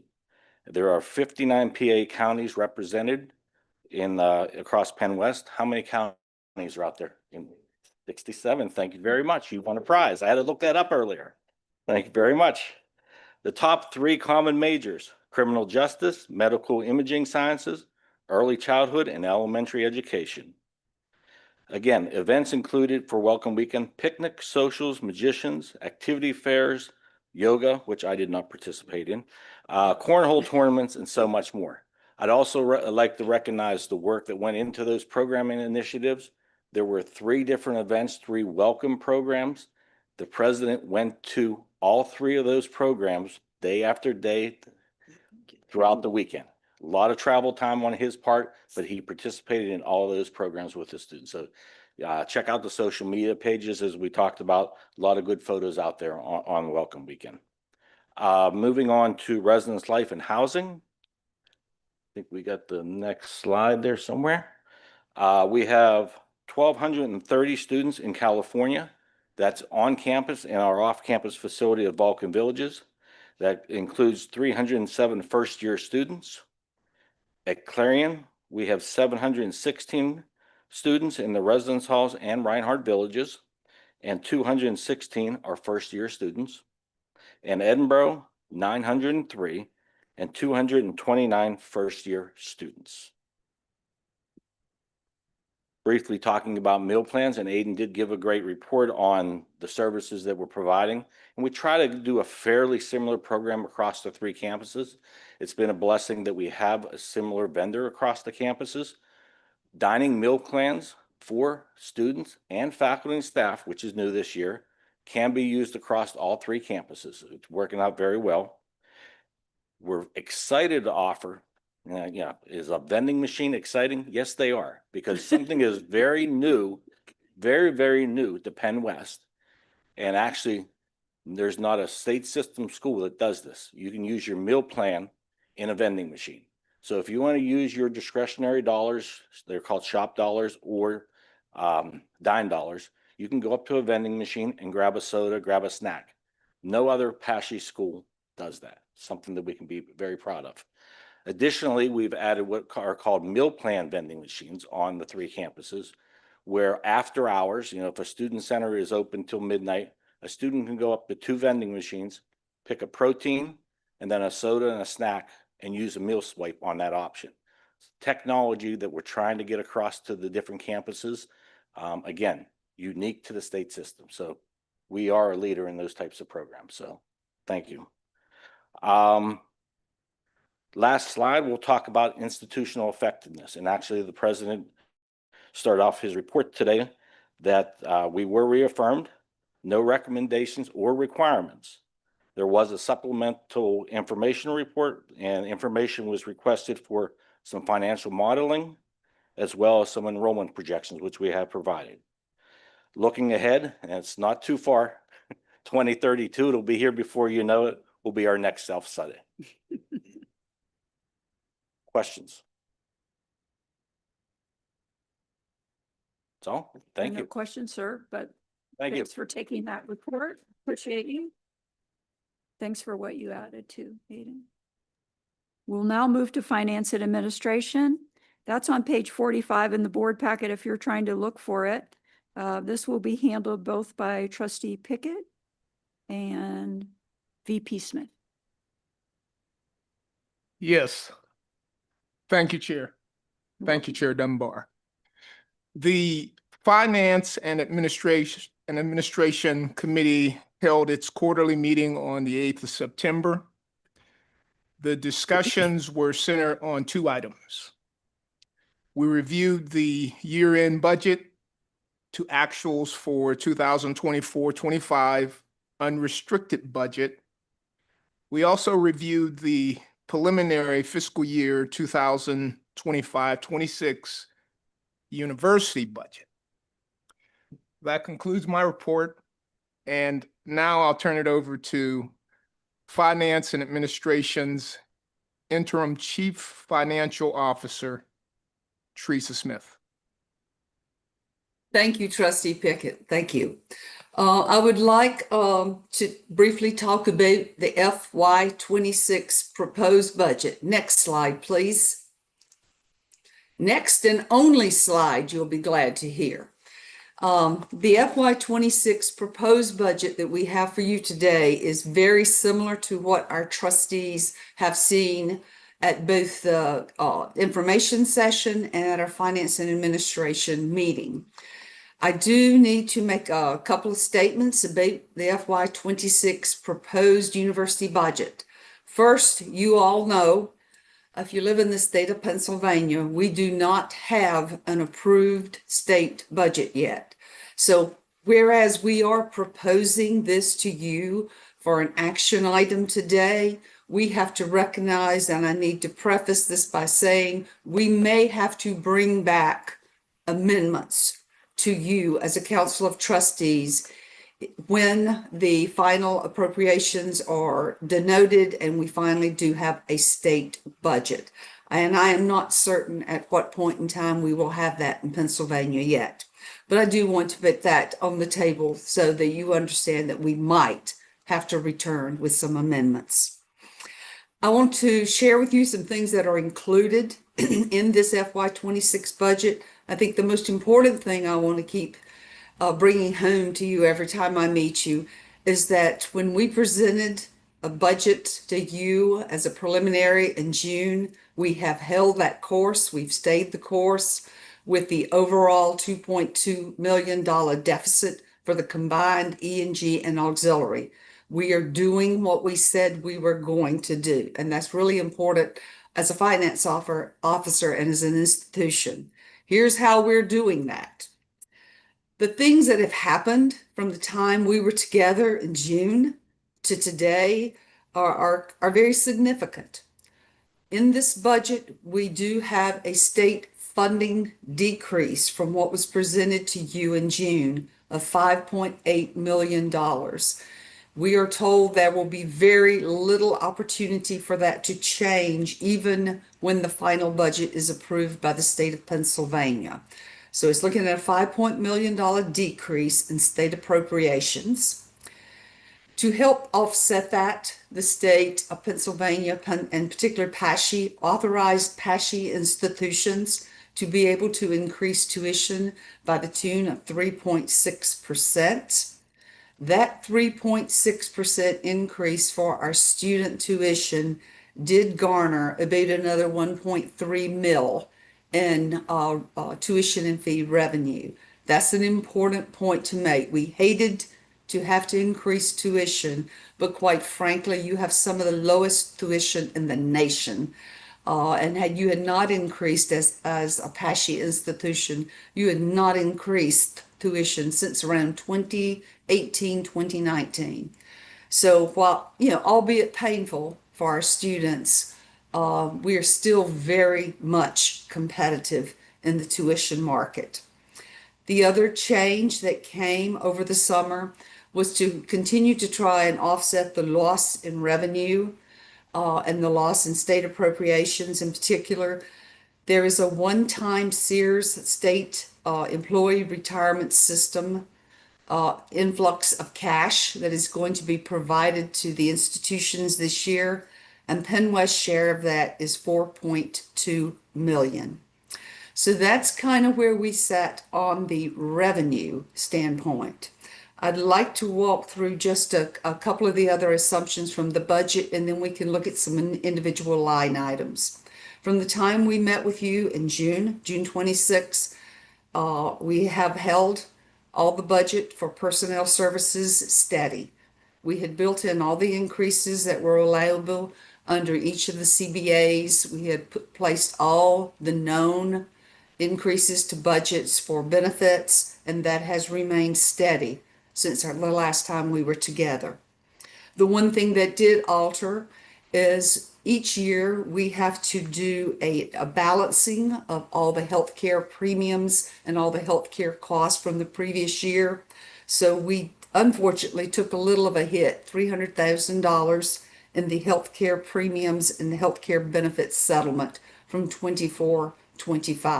I am happy to report that's actually not as significant as it was in the previous year. So that's a positive on that.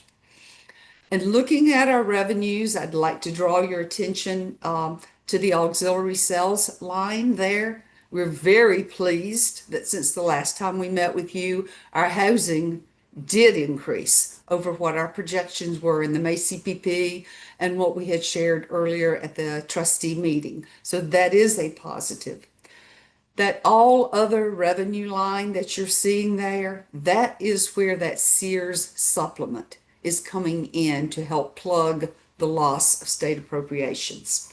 That gets us through our revenue categories. You've already heard the enrollment report, so you know that we were very much on target with most of our categories from our student enrollment perspective after census. So that is another piece of good news. We did what we said we were going to do with enrollments, which is really, really important.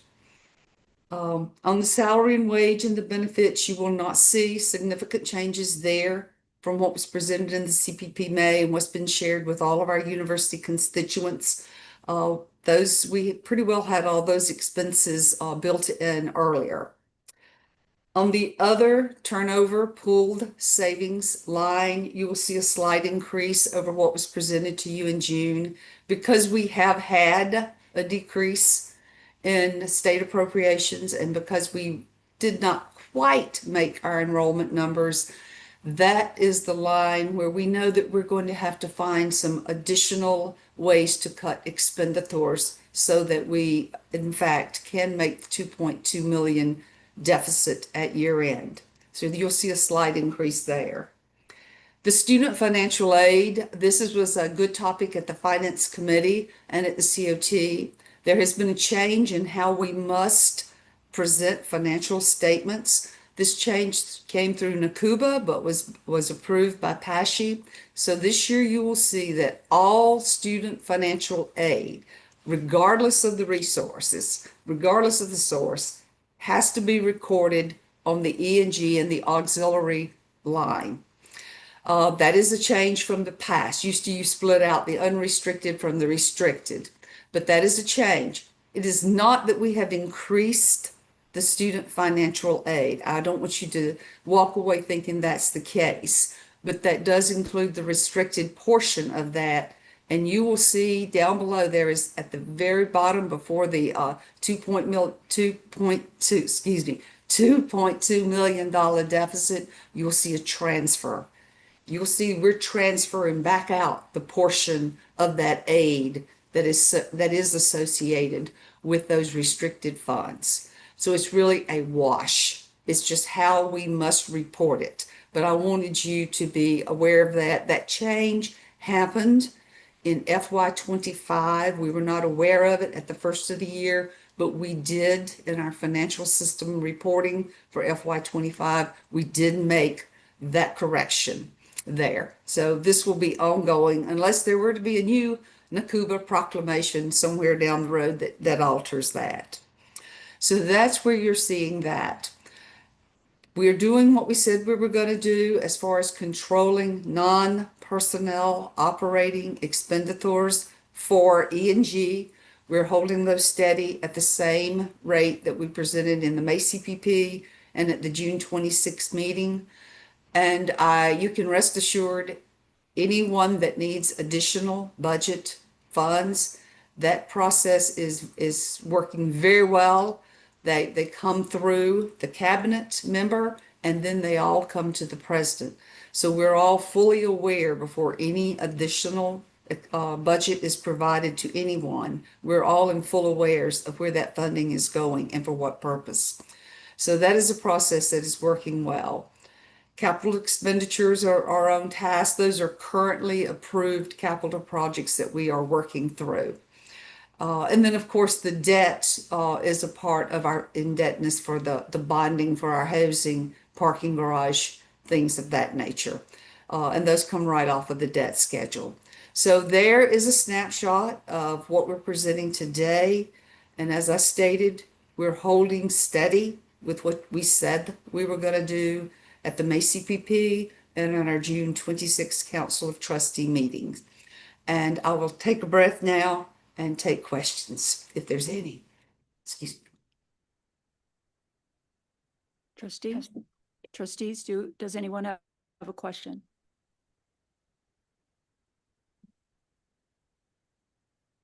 Teresa, I'm not seeing any trustees indicating that there's a question.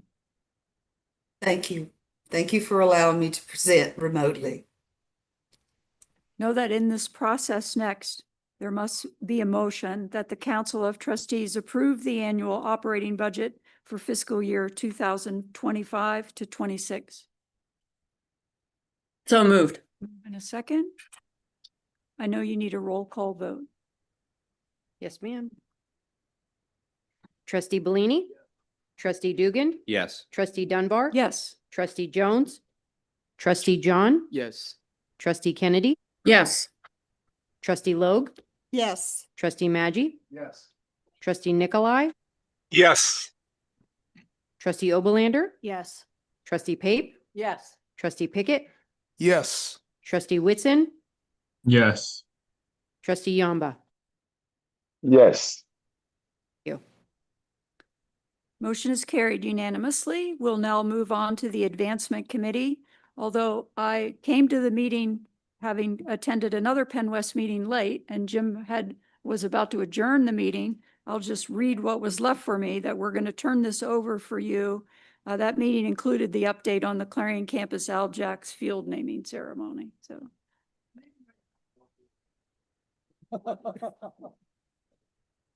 So good to see you. Appreciate that. Wow, this is great. Great. bye, Maureen.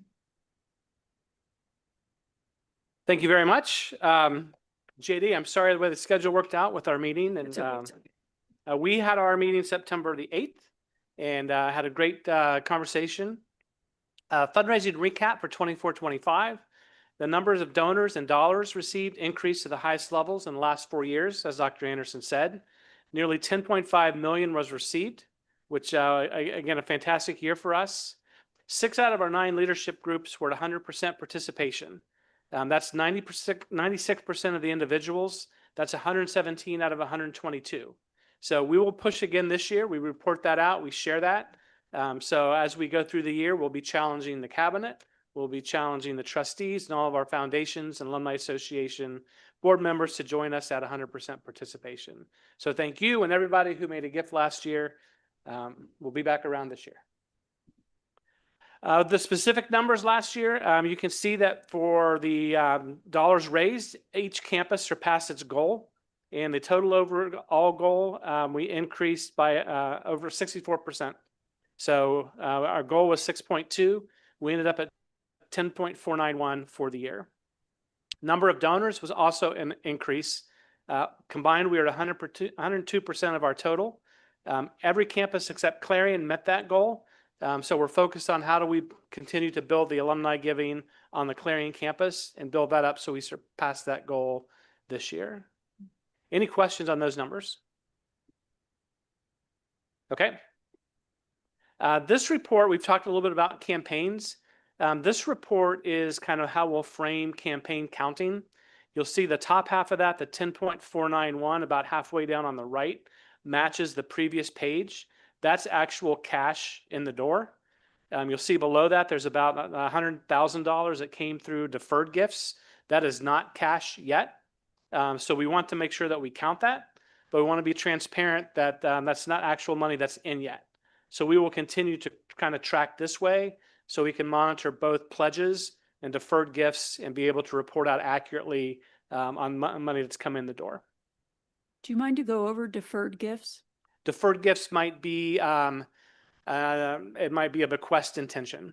So if you make a gift to the institution through your will, that would be a deferred gift. You could do a charitable gift annuity. That would be a deferred gift. And so we count those different ways. Some of those are revocable, like a will. You could change your will. Some of those, like the gift annuities and so forth, are irrevocable. And so we'll count both of those separately as well. So we know what's, we know really can be accurate in what our expectations are. Thanks for covering that. Yes. Signature alumni events. It's homecoming season. Edinburgh's October 10th and 11th. The Cal campus October 17th and 18th. The Clarion campus October 24th and 25th. That delay again is due to Mercyhurst going to Division I in football and us trying to fill a gap to have a home football game on this campus.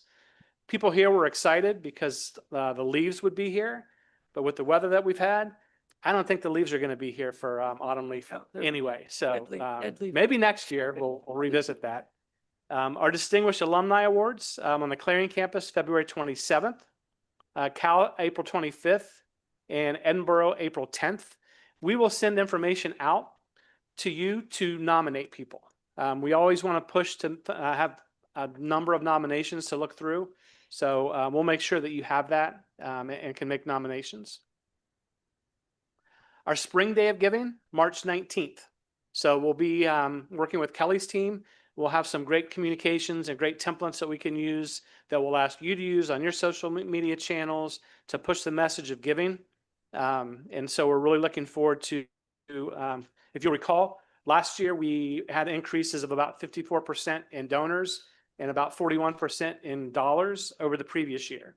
So we're looking to do that again this year and continue that great momentum. Athletics, our Hall of Fame ceremonies, Edinburgh's September 26th, Cal April 18th, Clarion May 1st. Our athletic days of giving, Cal's was yesterday, September 23rd. Edinburgh's is October 17th, and Clarion is October 30th. Those days are different than the day of giving because they're kind of tied to activities on campus, is why you see that difference. So are they tied specifically to sports activities? They are on those days of giving, yes. I practiced talking fast, hoping Lee James would stay. We talked at a couple of these meetings about the Penn West Oral History Project. And I'm not going to read all this to you, but we had a question about kind of what was in it for us. The company sold books. They received that revenue. But again, we had over 14,000 respondents, 6,300 stories that we'll be able to tell and retell. And the great piece of this is again, the data updates. Updating cell phones, email addresses, and job titles, critical for us. All that information is self-reported. So this is a fantastic way for us to gather that information. What's also important for us is there was some survey information attached, and you'll see that on the right on the development insights. But this gives us a little bit indication about where people rank Penn West and our campuses in terms of their personal philanthropy, what they might like to see from us, how would they like to give, how would they like to be solicited. We have some great information from folks who have made or would like to make deferred gifts. So we're looking forward to being able to follow back up with that. And then we have an interesting thing on here is the there's a data point on the last one. Would you be interested in meeting with our leadership to discuss how your giving could have a greater impact? So those 348 people, the president and I will be following up with those, and Tony Morrow and others, because we're gonna call them on their request to see us to talk about giving. So again, this project, great information back to us. So we're really pleased with how this worked.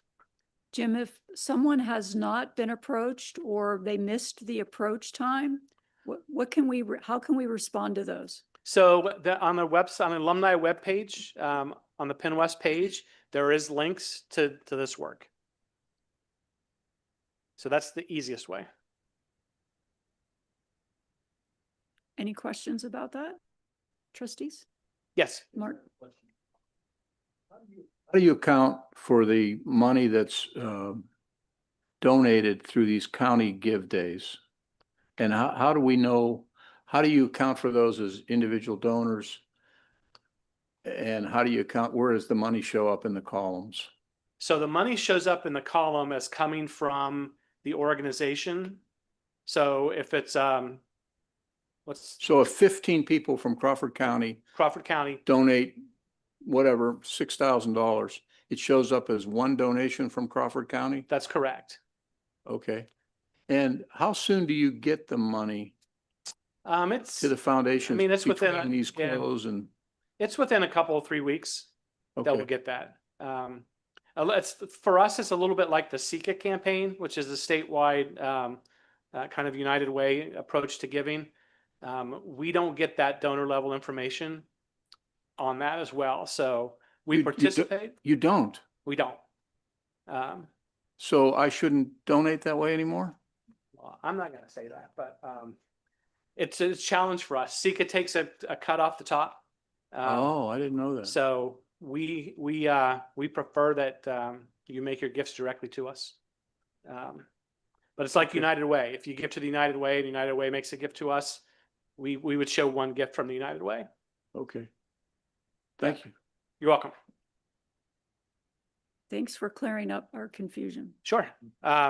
Athletic highlights really focused on all three campuses on academics. So each one of these you'll see at the Cal campus, nearly 200 student athletes were named PSAC Scholar Athletes in July.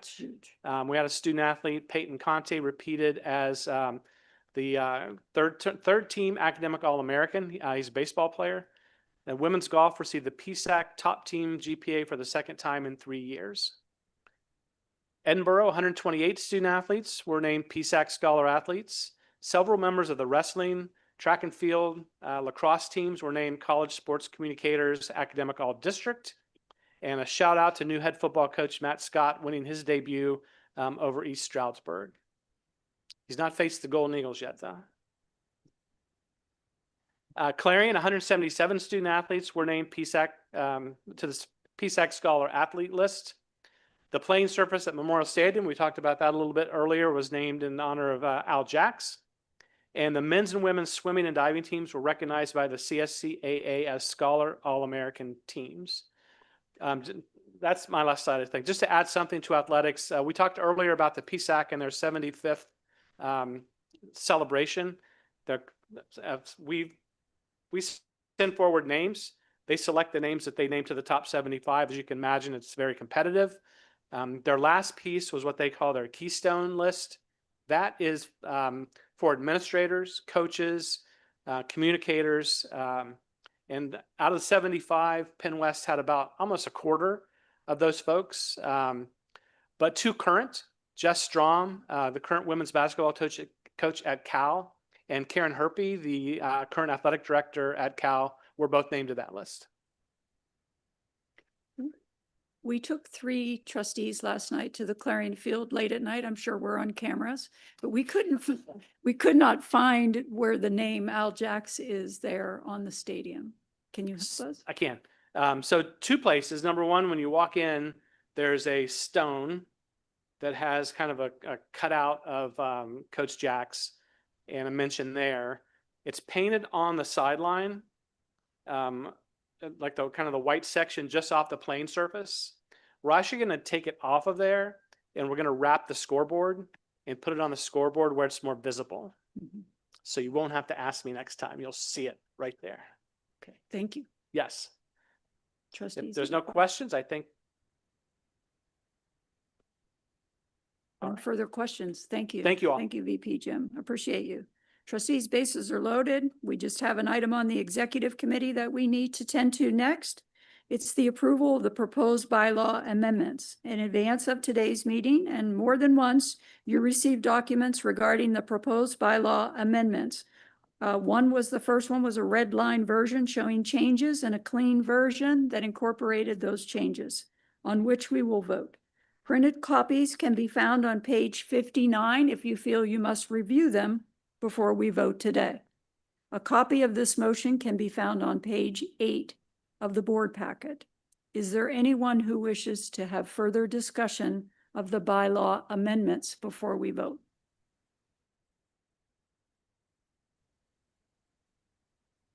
I'm hearing none, and so I will then entertain a motion that the Council of Trustees approve the bylaws as amended. Move in a second.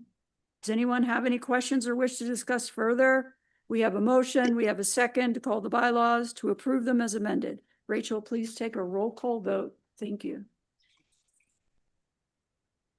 Trustee Bellini? Yes. Trustee Dugan? Yeah. Trustee Dunbar? Yes. Trustee Jones? Yes. Trustee John? Yes. Trustee Kennedy? Yes. Trustee Logue? Yes. Trustee Maggi? Yes. Trustee Nikolai? Yes. Trustee Oberlander? Yes. Trustee Pape? Yes. Trustee Pickett? Yes. Trustee Whitson? Yes. Trustee Yamba? Yes. Thank you. Motion carried. Thank you for joining us this afternoon. Our next quarterly meeting is scheduled for January 22nd, and unfortunately will be held virtually. At this time, I'll entertain a motion to adjourn the meeting. Moved by Trustee Aiden Dugan. Is there a second? Second by Trustee Tim. We have a motion and a second. Or is there discussion on the motion? All those in favor of the motion to adjourn? You could say aye or nay. She won't do a roll call. Aye. Can you say Aye. aye a little louder and with enthusiasm? Aye. Aye. Aye. We are adjourned. The ayes have it. Thank you for your kind and gracious attention and for the attention of the faculty and staff who have stayed. Excellent work.